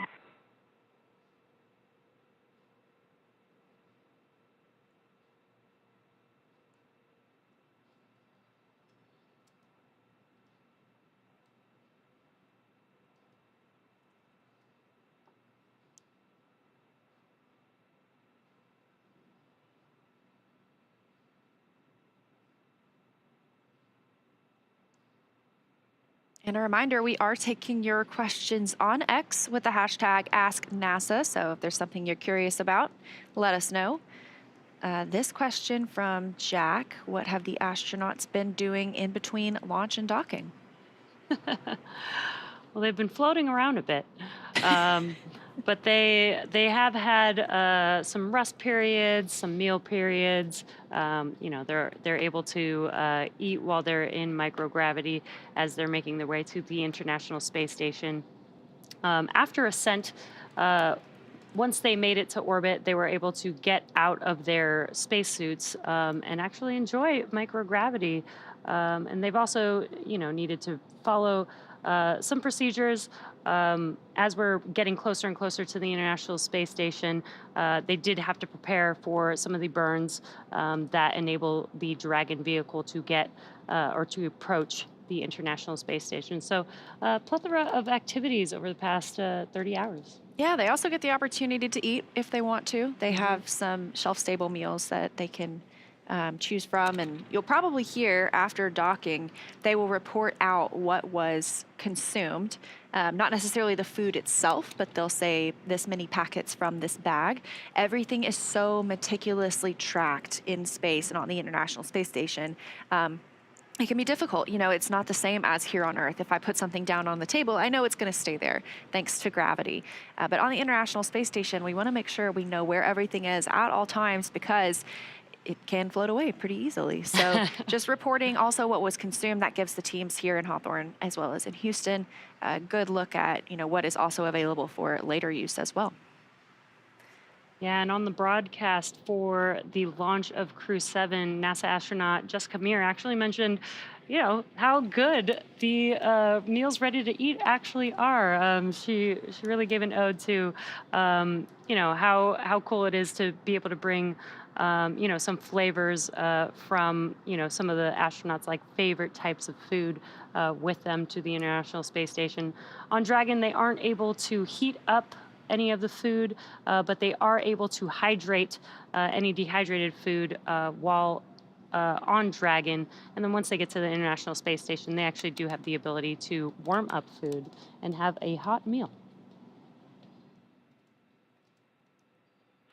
And we do have another question. Again, as a reminder, we are taking questions on X with the hashtag AskNASA. Do the astronauts stay in that seated position the entire trip there? So for Crew-7, that would be for 30 hours. Yeah, no, that doesn't sound super comfortable, and thankfully they don't have to. So like we talked about, you know, after they get on orbit, after they're out of that dynamic period of flight, the nose cone is opened, they get a call from the Corps here in Hawthorne that they can get out of their seats as well as their suits. So they're able to take their suits off and kind of be in their own comfortable clothing, whatever they've worn underneath. We ask them to put those back on shortly before we get into this approach initiation phase. So they are back in their suits right now. They are also in their seats. Of course, we don't expect anything to be off nominal in this situation, and we are moving pretty slowly, but it's still considered a dynamic period of flight because we're getting closer to the International Space Station and docking itself. We are about 15 minutes from waypoint 1. Again, our next pit stop on the way to the space station, about 220 meters above the Node 2 Zenith docking port.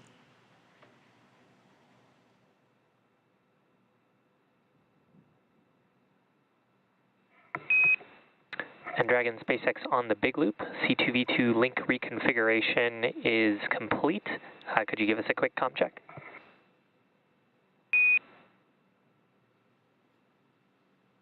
SpaceX Dragon, time check on the big loop.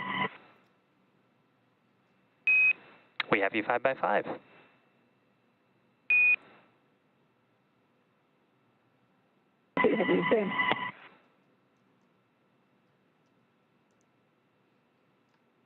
Hearing that conversation between the Corps and the crew, that is Shiva Bharavaj down there in Mission Control, Hawthorne. And they were talking about C2V2, that's common communications for visiting vehicles. So the Dragon spacecraft and International Space Station both use this language essentially to talk with each other, and it is properly configured so they continue to have good communication between both of those spacecraft.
So currently on board the International Space Station, judging by the timeline, it looks like Woody Hoberg is now in position monitoring Dragon's approach.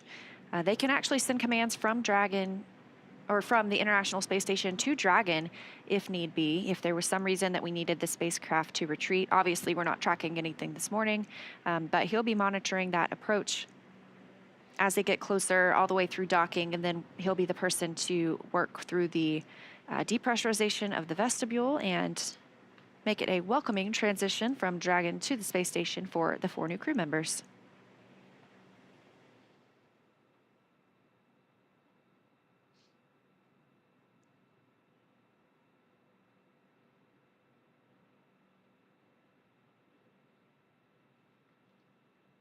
And we are currently maneuvering from waypoint 0 to waypoint 1. We are expecting to arrive at the waypoint 1 checkpoint at 5:59 a.m. Pacific time.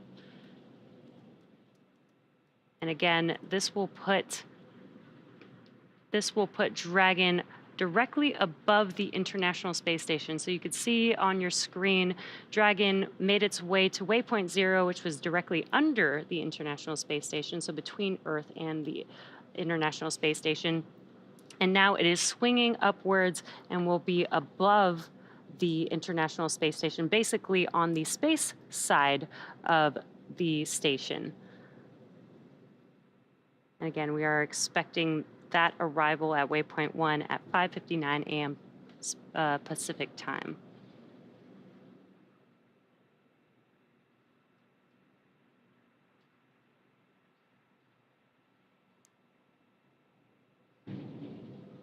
And we got the go from the International Space Station team that they are good to have Dragon proceed past waypoint 1. So waypoint 1, they will stop at waypoint 2 again. That's about 20 meters from the space station. That's the final checkpoint before moving in. And we expect to see them at waypoint 1 in about 12 minutes from now. Shortly after that, it moves pretty quickly. It is slow and steady, but at the same time, we're anticipating docking at 6:08 a.m. Pacific. That is 9:08 a.m. Eastern time. So just about 30 minutes from now, we should see our new crew arrive at the space station. Of course, if we needed to, we can hold at waypoint 2 for quite a while, just to make sure we have conditions on the spacecraft, on the International Space Station, any lighting conditions, just the way we want them before we move on in. And just to recap some of our milestones, we had an approach initiation burn at 4:29 a.m. Pacific time. That's 7:29 p.m. a.m. Eastern time. As well as we did require an approach initiation mid-course maneuver, which happened at 4:56 a.m. Pacific time, 7:56 a.m. Eastern time. And again, we've passed through waypoint 0. We're on our way to waypoint 1. And as Leah mentioned, after waypoint 1 is waypoint 2, just 20 meters from the International Space Station. There will be that will be a checkpoint where they will make sure that everything is good before docking. And again, docking is autonomous. Dragon is an autonomous vehicle. So the astronauts still are just monitoring all the way until the vehicle basically latches onto the International Space Station. We'll start hearing more and more chatter too as we get closer between all the crew members. And one of the call-outs that we'll hear just as the crew is about to make contact with the International Space Station is CHOP, or that stands for Crew Hands-Off Point. That's about 2 meters from the space station. At that point, the crew should not be sending any commands to Dragon. However, again, we really don't anticipate that they would be because it is an autonomous docking.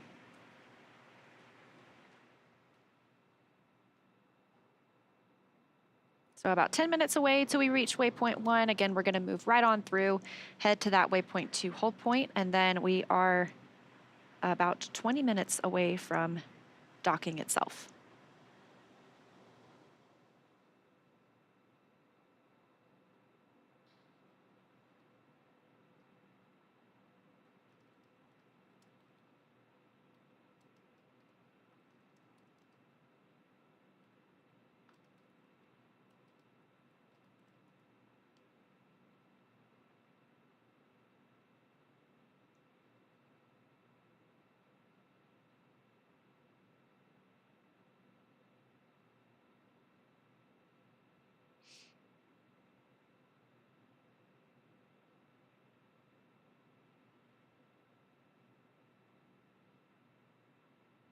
So again, we're docking to the Node 2 Zenith port today. That's the space-facing port.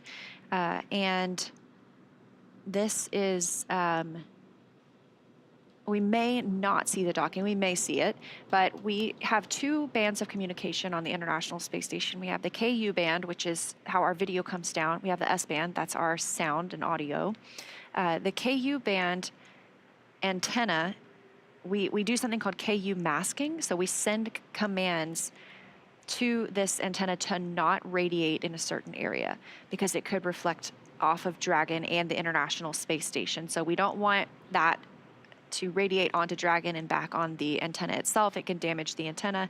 It's a higher power KU link, so we don't want to damage that antenna dish if we don't have to, obviously.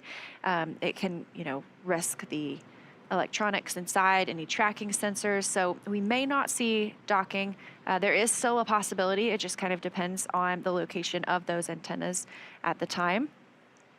But if we don't have video of the docking from that one location, obviously we will still have audio communications as well as comms with the crew to let us know that Dragon has arrived.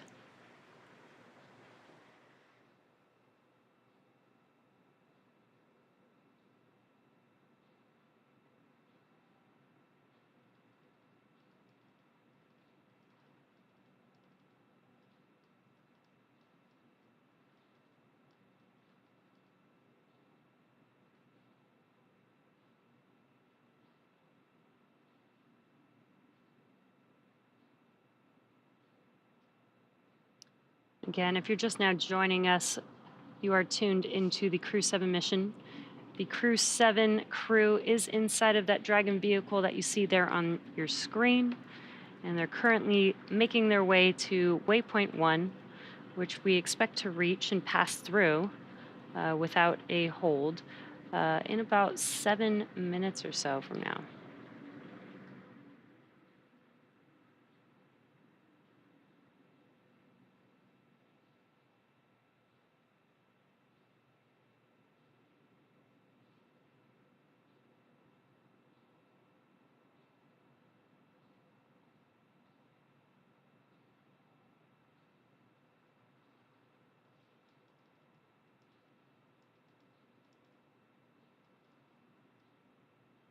This view coming from a camera on the International Space Station of Dragon continuing its approach. Again, we are going up and above the space station, so we may eventually have some views of Dragon looking down on the station with the Earth below it. We do anticipate entering an orbital nighttime here shortly. It looks about like 10 minutes till the next sunset. Currently flying 269 statute miles over the Indian Ocean, south of Africa.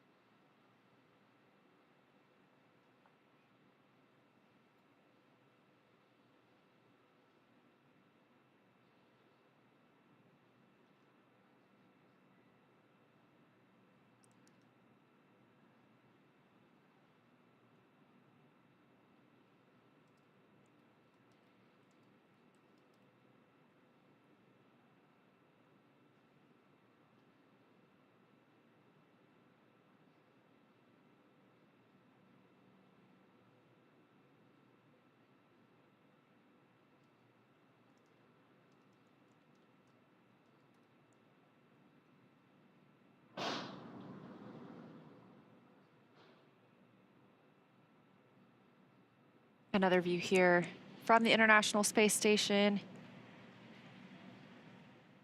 Dragon is that big bright object pretty much in the center of your screen.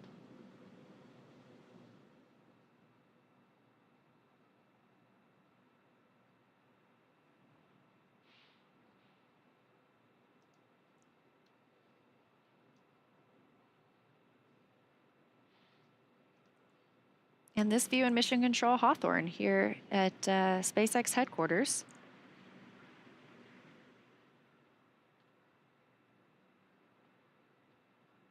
So we do see, we just had some great views of Dragon from the International Space Station. We've had views of the space station from Dragon.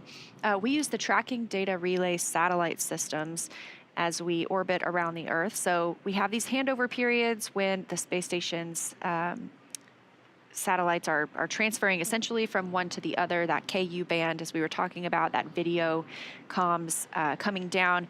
We have these short handover periods within which we're, again, switching those ground stations or the satellites, making sure we pick up shortly. So these are planned, or they're tracked, essentially. We can also extend these if needed. So sometimes we can get a little more time on a different satellite. Let's say we're on a spacewalk and we don't want to have maybe a 10-minute loss of comm. So we're able to work with the other users of these satellites or these ground stations and make sure that we're getting constant communication at that time. So right now we are taking views from Mission Control Hawthorne on the left, Mission Control Houston on the right, as we are getting into these dynamic operations when we will be seeing Dragon get even closer to the International Space Station. And both of these teams on your screen are actively working. They're currently working in tandem, as we need both the team monitoring Dragon to coordinate with the team monitoring the International Space Station, as we are basically bringing the two together as we speak.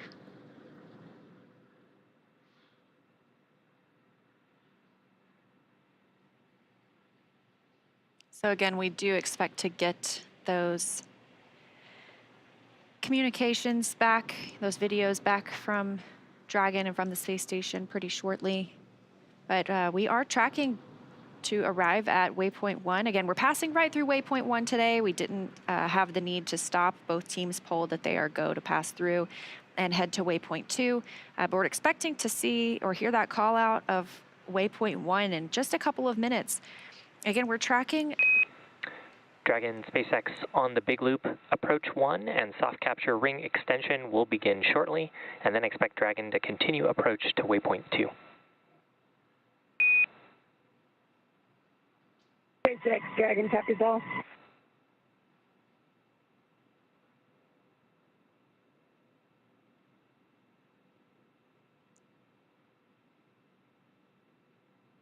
All right, right on time. We are again expecting waypoint 1 arrival in just a couple of minutes. Docking could happen as soon as 10 minutes from now. Also heard the call to the crew that the soft capture ring extension will begin shortly. That's the first step in docking. We have soft capture, and this ring will retract, pulling Dragon into the International Space Station, that international docking adapter. And then there are a set of 12 hooks that will securely attach Dragon to the docking adapter. That's what we call hard capture. After that, we'll get into our depressurization of the vestibule.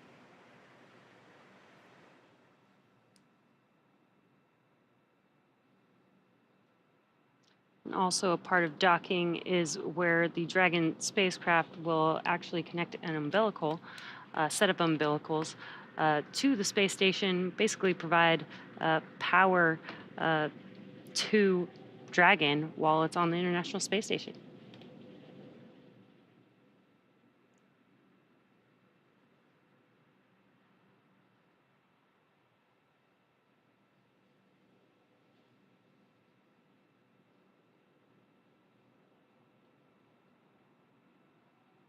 So again, as we get closer to docking, if you are just joining us, this is NASA's SpaceX Crew-7 mission to the International Space Station. We have 4 members aboard Endurance today: Jasmine Mobelli, Andreas Mogensen, Konstantin Borisov, and Satoshi Furukawa. They are scheduled for about 10 minutes from now to arrive at the International Space Station, reaching waypoint 1 here, about 220 meters directly above their docking port. So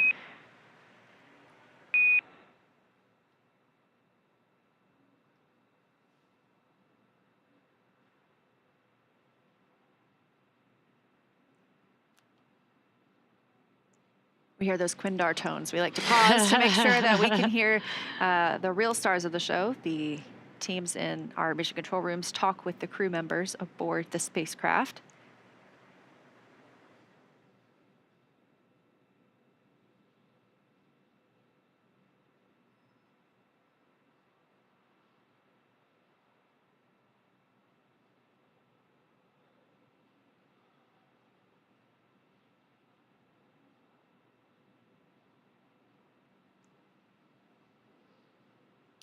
We did expect to pass through waypoint 1 at 5:59 a.m. Pacific time. So that may be why they may be trying to establish comms here. We'll see if we can get an update here shortly. Yeah, that's our crew. That's Crew-7. They will be arriving here just within the next 10 minutes, potentially. We have on the left, from the left, Jasmine Mogbelli, NASA astronaut and the commander of Crew-7. To her right, pilot Andreas Mogensen. Next to him is Satoshi Furukawa, JAXA, Japan Aerospace Exploration Agency astronaut. And on the far right, Konstantin Borisov of Roscosmos. Station Houston on the Big Loop.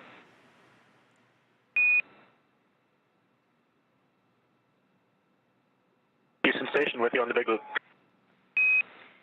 Okay, Woody, we're ready for you to monitor approach per step 3 of 1.102 Dragon approach and retreat monitoring. Let us know when your review is complete and you are ready for docking. Amy, I copy monitor approach per step 3. Review of steps 5 and 6 is complete, and ISS is ready for docking. Welcome, Crew-7. Excellent. And for your awareness, at waypoint 2, Dragon will briefly pause to align for docking and then automatically resume approach. Station copies.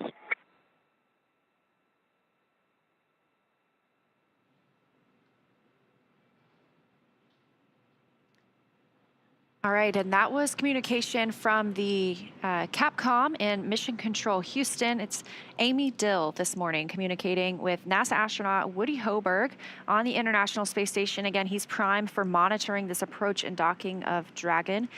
So they are getting all set up on the space station side ahead of docking. Again, we're looking for that to happen around 6:08 a.m. Pacific time, so within the next few minutes. Yeah, it's getting pretty exciting. Initial contact between Dragon and the International Space Station is expected, as Leah said, at 6:08 a.m. Pacific time, 9:08 a.m. Eastern time.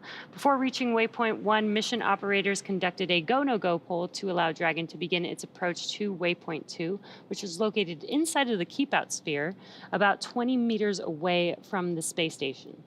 As we've talked about previously, all of these visiting vehicles take this phased approach to the space station. They stop at these predetermined gates for teams to run quick checks on the vehicle performance before approaching the space station. So we know slow and steady wins the race when it comes to bringing two spacecraft together. The docking operations require a really great deal of precision to make sure we're keeping the spacecraft and obviously the crew safe. At the 20-meter distance from station's docking adapter, Dragon's approach will slow, and it will begin to align itself with the adapter to come in for the final approach. Dragon will make its first initial soft contact with the adapter's soft capture ring, which will then retract to bring Dragon in for the hard capture sequence. As a further precaution, Dragon's soft capture system includes a set of rotary spring dampers that helps lessen the force of the contact between the capsule and the station. So for a little bit more of an update on what's happening on the International Space Station and in Houston, let's check in with Sandra Jones. Sandra? Thanks, Leah. Right now, the crew on board Space Station is awake and preparing for the upcoming docking of Dragon to Space Station. Everything continuing to look good here on the Space Station side. NASA Dragon astronaut SpaceX Woody on the Hoburg Big will... Loop. Soft capture ring extension is complete. SpaceX, the Dragon copy, soft capture ring deployed complete.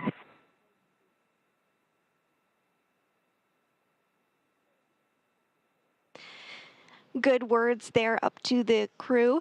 So as I was saying, Hoburg will be in the station's cupola using special software to track Dragon's approach and make sure it stays in the expected zones. Hoburg will also be primed for hatch opening operations once Dragon is docked. He'll start by opening the large hatch on node 2 Zenith, which will give him access into the pressurized mating adapter. The crew will then have to pressurize the vestibule, which is the small space between the hatches on Dragon and Space Station. And This Dragon was exposed SpaceX to on the Big vacuum Loop prior to ground docking. has pulled go for approach 2. Please confirm visors are down and that you are ready for docking.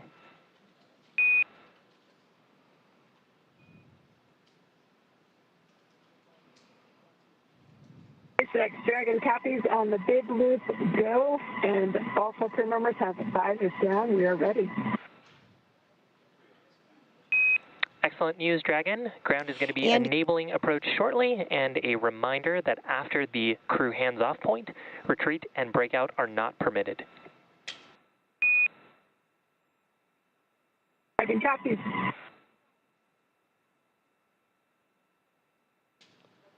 And great calls again up to the crew, letting them know everything is going smoothly. We're getting really close to docking, just confirming that they have their visors down and they can be in that configuration ahead of docking. So everything good here from the space station side. I'll toss it back over to Hawthorne so that you guys can give us an update on your end. Thanks, Sandra. And we did hear the Corps also call out that CHOP, which is the crew hands-off point. Basically, that means that the crew must be hands-off. In case of any aborts that happen during that time, it will be done by Dragon. Now, waypoint 2 is up next, and that will put Dragon only 20 meters away from the space station. From here, the spacecraft will focus on aligning its docking system with the International Docking Adapter. Yeah, so we're getting pretty close. Right now, it looks like we are about 80 meters from the International Space Station. Again, we did not stop at waypoint 1 today. We just kept on moving through that 220-meter mark. We will hold briefly at waypoint 2. That just gives us a chance to do any final checks, make sure everybody's go before moving in for docking. Additionally, we heard previously that the soft capture ring is extended. That's what's going to make first contact with the International Space Station. It will then pull Dragon into the International Space Station's International Docking Adapter before those 12 hooks begin to do that hard capture sequence, really securely securing it to the spacecraft.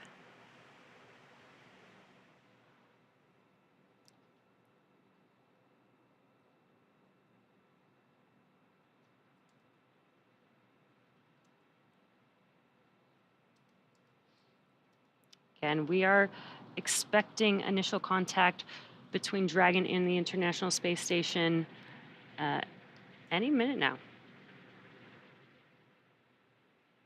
Yeah, we are now 60 meters away from the space station. Again, this is really methodical. It's a very careful process as we prepare for docking, just to ensure the safety of the spacecraft. Like we mentioned, of course, the crew.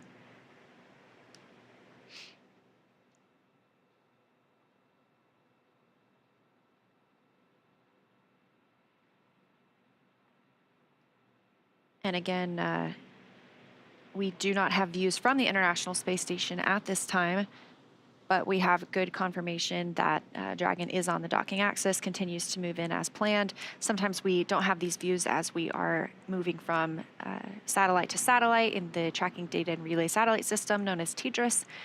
Additionally, sometimes we just don't have great views because it's nighttime on the space station. You know, we see sunrise or sunset every 45 minutes.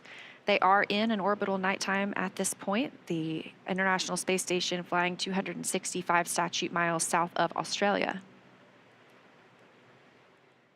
Dragon now 40 meters from the space station, continuing to approach waypoint 2.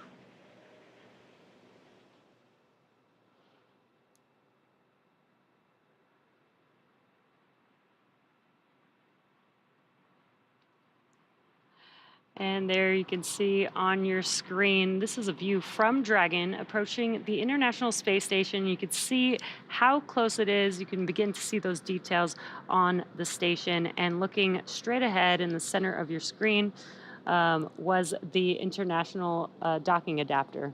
And this view from inside Dragon Endurance itself. So these are our 4 crew members. You can only see the commander and pilot right now, Jasmine Mogbelli and Andreas Mogensen, just monitoring the approach on those crew display panels. Again, they are not making commands at this point. Additionally, at that 2 meter 2 meters away from the space station, we hear the chop call, at which point they should not send any commands. Right now, we are at 23 meters from the space station, continuing to close in on that zenith port of Node 2. Down toward the bottom of your screen, you can see the nose cone of Dragon Endeavour, which brought the Crew-7 or Crew-6 astronauts to the International Space Station. So we're expecting to hear the call for waypoint 2 shortly, where we will do a brief pause before moving in towards the docking port.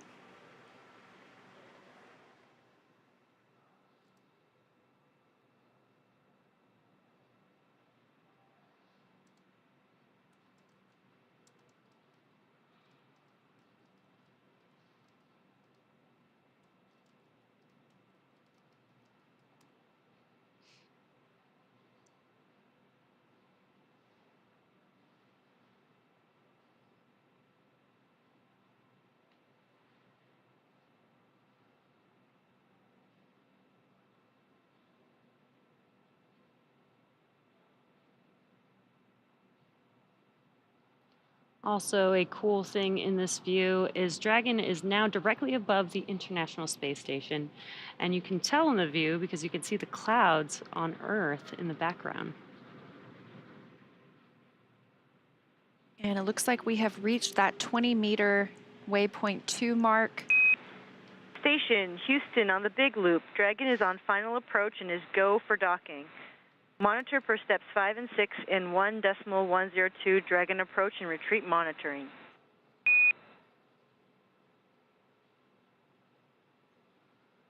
Houston Station copies all.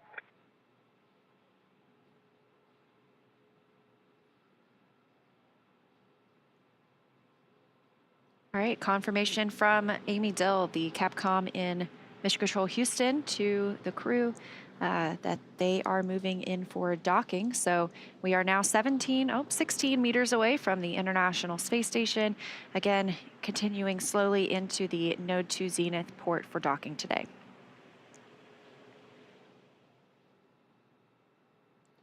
It's such a cool view. It almost feels like we're on Dragon approaching the International Space Station.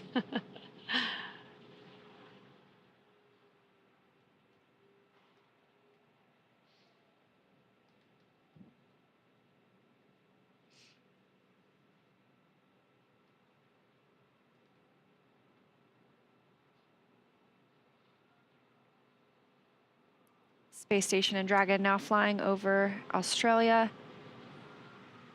And Dragon just 13 meters away.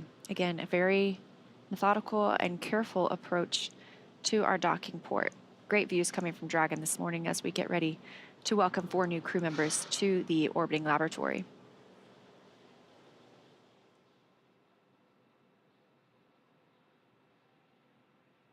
Dragon is at 10 meters. Copy, 10 meters.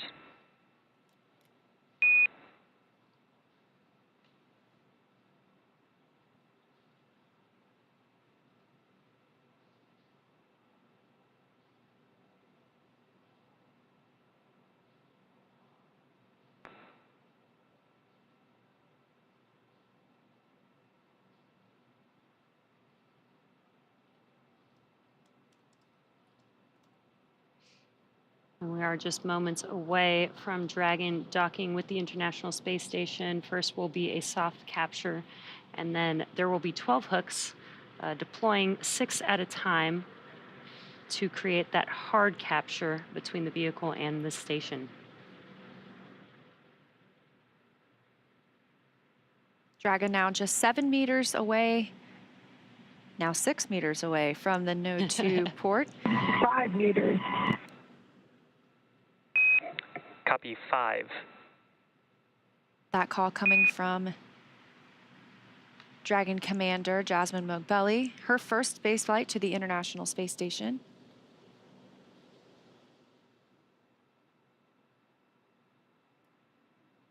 Standing by for the call of crew hands-off point, or CHOP.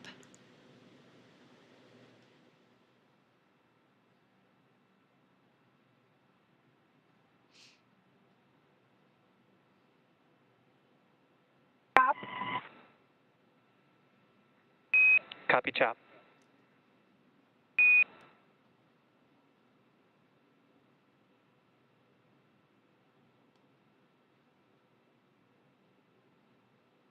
1 meter.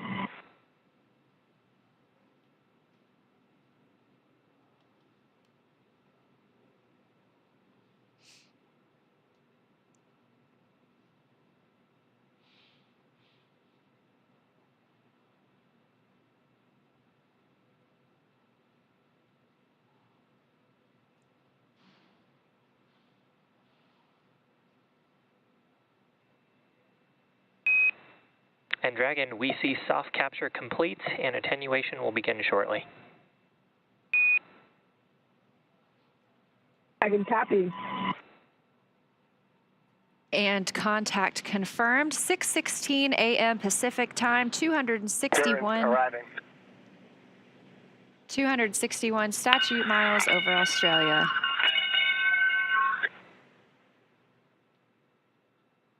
Guys, thank you for the welcome.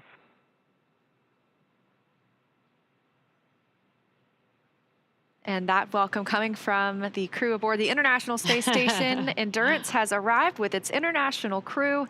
They will begin the hard capture sequence shortly, but we are now up to 11 crew members on the International Space Station after they float through the hatch this morning. And on the big loop, ring retraction is in progress.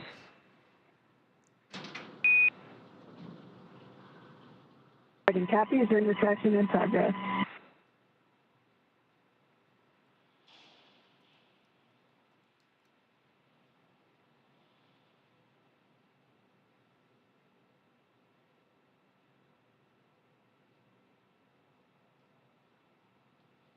Now, again, we don't have views right at this moment of Dragon on the International Space Station, but we did see that docking again at 6:16 a.m. Pacific time as the International Space Station and Dragon were flying 261 statute miles over Australia.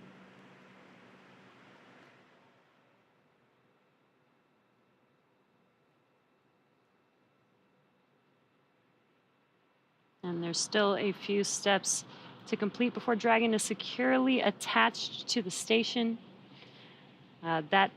We've now done the soft capture, but then there will be the completion of the soft capture ring retraction, as well as hard capture sequence beginning, and then finally hard dock completing. And again, that will require 12 hooks to deploy. Again, 6 at a time will deploy to make that hard capture completion. Of course, once we have a successful hard capture, it still is going to take a little bit before we see our crew members float through the hatch into the International Space Station and officially bring us up to that total of 11, at least for about the next few days or so. We will first pressurize the vestibule. Well, Woody Hoberg will open the station side of the hatch. He will pressurize the vestibule, the space between both of those hatches, the Dragon hatch and the station hatch, bringing that to the same pressure as is inside Dragon and the space station. It's much of what we are used to here on Earth. Eventually, they will bring the crew members aboard. Again, they will give us a welcome ceremony. We'll get to see them and hear their first remarks about their visit to the space station, maybe what the ride was like. Then they will move right into work. They will start their safety briefing with the crew, making sure that they remember all their training from the ground, get brought up to speed on the International Space Station itself.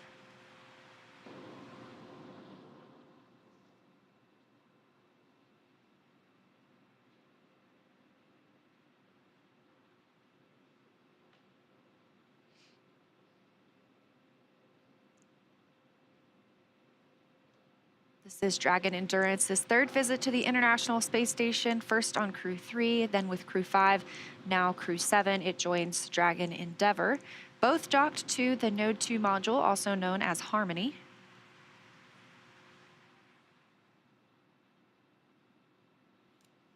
And that next step, soft capture ring retraction, is typically expected about 4 minutes after soft capture. So we should... And Dragon, ring retraction is complete. The docking sequence is holding for MCS reconfiguration. SpaceX Dragon copies. And what perfect timing. Soft capture ring retraction is now complete. As you mentioned earlier, during this time, we're also connecting an umbilical from Dragon to the station. Dragon has been using power generated by its solar arrays, also battery power. Once it's connected to the International Space Station, it can start using power from the station itself. You got a great view of those solar arrays as we were flying in this morning. And so at this point, Dragon will probably start using the station power for the remainder of its time on the space station over these next 6 months.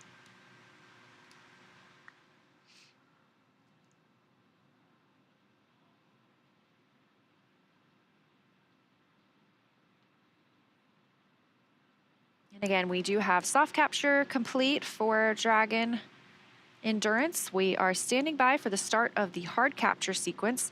This process takes several minutes, but it is the securing of 12 hooks from Dragon to the International Space Station, giving us that firm, secure hold. MCS configured. Proceeding with hook driving.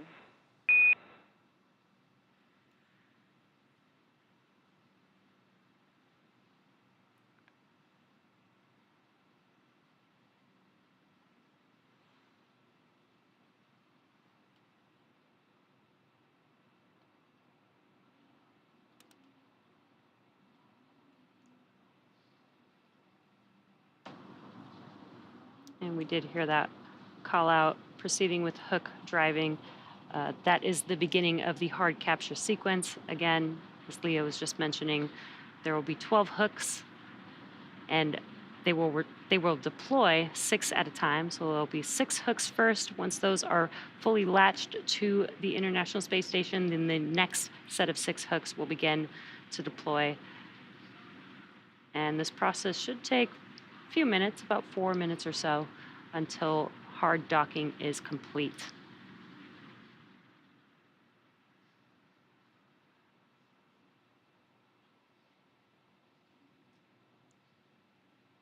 Again, we welcomed Crew-7 to the International Space Station at 6:16 a.m. Pacific time this morning. Here's your view inside Dragon Endurance right now over the shoulder of our commander, Jasmine Mogbelli, and pilot Andreas Mogensen. It was Mogbelli's first trip to the International Space Station and Mogensen's second. This is also Konstantin Borisov's first trip to the International Space Station. And Satoshi Furukawa is returning as well. So he is the most experienced on this crew when it comes to days in space. I believe he has 165 days from previous missions.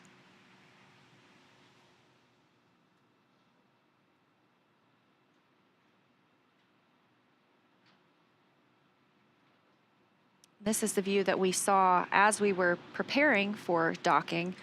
It was giving us great views of the docking port itself. Now that we have completed that soft capture, we are obviously pulled into the space station. And those first 6 hooks are driving. We are, again, in the hard capture process right now. So we'll see those first 6 hooks drive, followed by the second 6, at which point they will be considered officially hard docked to the space station.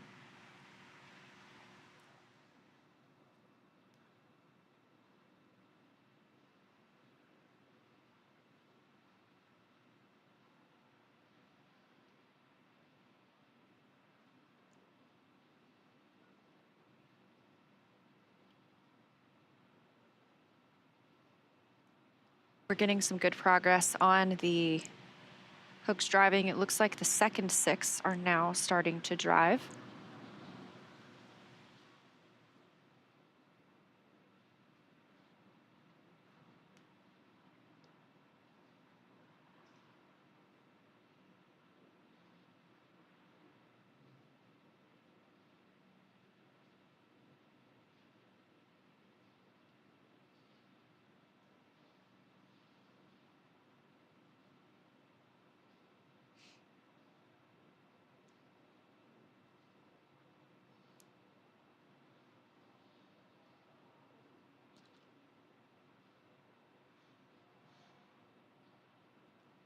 Meanwhile, on the International Space Station, again, it is a Sunday, so it is considered an off-duty day for the crew. The 3 cosmonauts currently on board are eating their midday meal. Meanwhile, Woody Hoberg is monitoring Dragon's docking. He will eventually assist with the pressurization of the vestibule, the hatch openings, and welcoming the crew on board.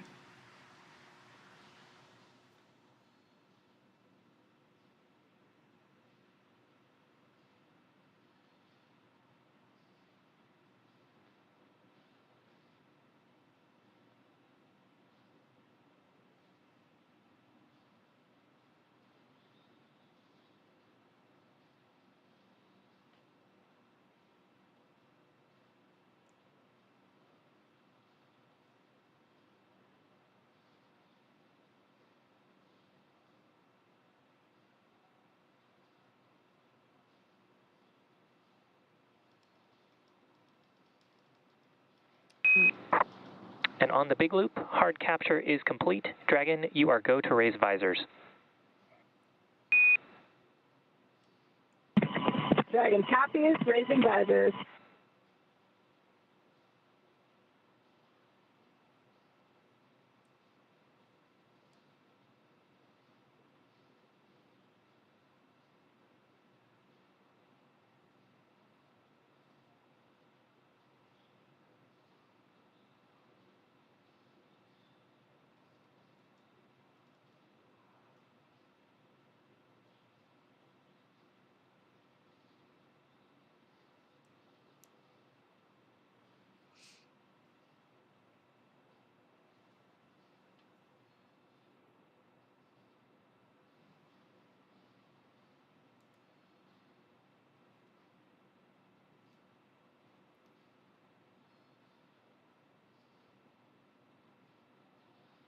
And if you're just now joining us, you are tuned in to the NASA SpaceX Crew-7 mission.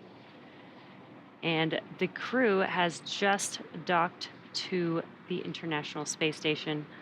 Hard capture has been confirmed. And the crew lifted off from Space Launch Complex 39A on Friday early morning at 12:27 a.m. Pacific Time, 3:27 a.m. Eastern Time. And about 30 hours later, they are now docked to the International Space Station. Yeah, that docking of our 4 crew members coming at 6:16 a.m. Pacific Time. Houston Station on the big loop, PMA ingress at 1.1.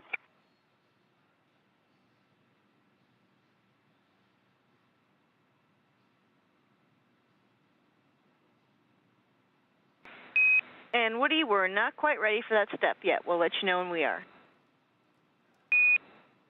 I copy, standing by.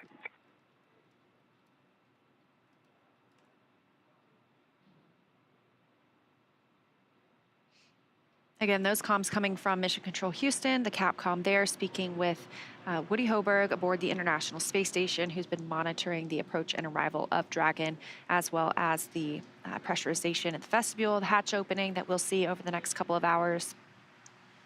Docking came this morning at 6:16 a.m. Pacific Time, 9:16 a.m. Eastern Time, as the spacecraft and the International Space Station were flying over Australia. We've again seen completion of soft capture as well as of hard capture. And on the big loop, docking sequence is complete. Dragon, welcome, Vilkom, Yokoso, Dobro Pожаловать to the International Space Station. SpaceX, I said from Dragon on the big loop. Thank you so much. I have to keep reminding myself this is not just a dream. Thank you to the entire SpaceX team, to those who worked on the Falcon 9, on our Dragon, and even on preparing us, especially our training lead, Paul Weiss. We had to keep reminding ourselves that when we open that hatch, we're not walking out into the training center. I'll hand it over to Andy for a few words. Yeah, I want to thank everyone at SpaceX as well, including everyone at our respective partner agencies for getting us this far. You know, this is the first step of the journey. The real mission begins now on board the International Space Station. We have a lot of exciting work ahead of us that we look forward to. And thank you to everyone at our agencies for preparing us. We look forward to getting ready.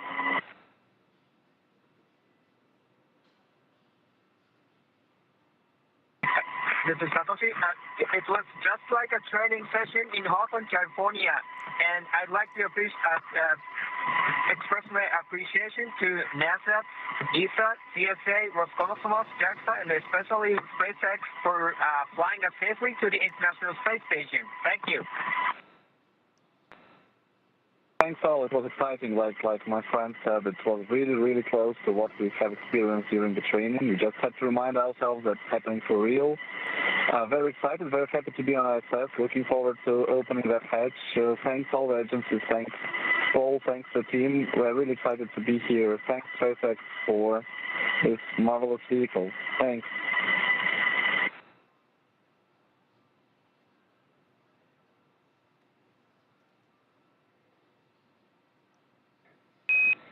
And Dragon, SpaceX on the Big Loop, on behalf of SpaceX, we want to thank you for training with us, and it's been an honor and privilege to bring you to the station today. Ground will be enabling our hardline power and communication connections. You are go to DOF suits per 4.012, and we're going to be taking cameras external. SpaceX Dragon copies all. We'll step into 4.012 suit docking and audio configuration.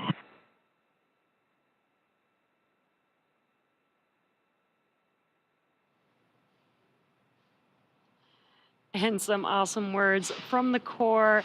Our core here, Shiva Bharavaj, speaking in every language to the crew, which was pretty awesome, welcoming the crew to the International Space Station. The crew also saying some amazing, kind words. That was really awesome to hear.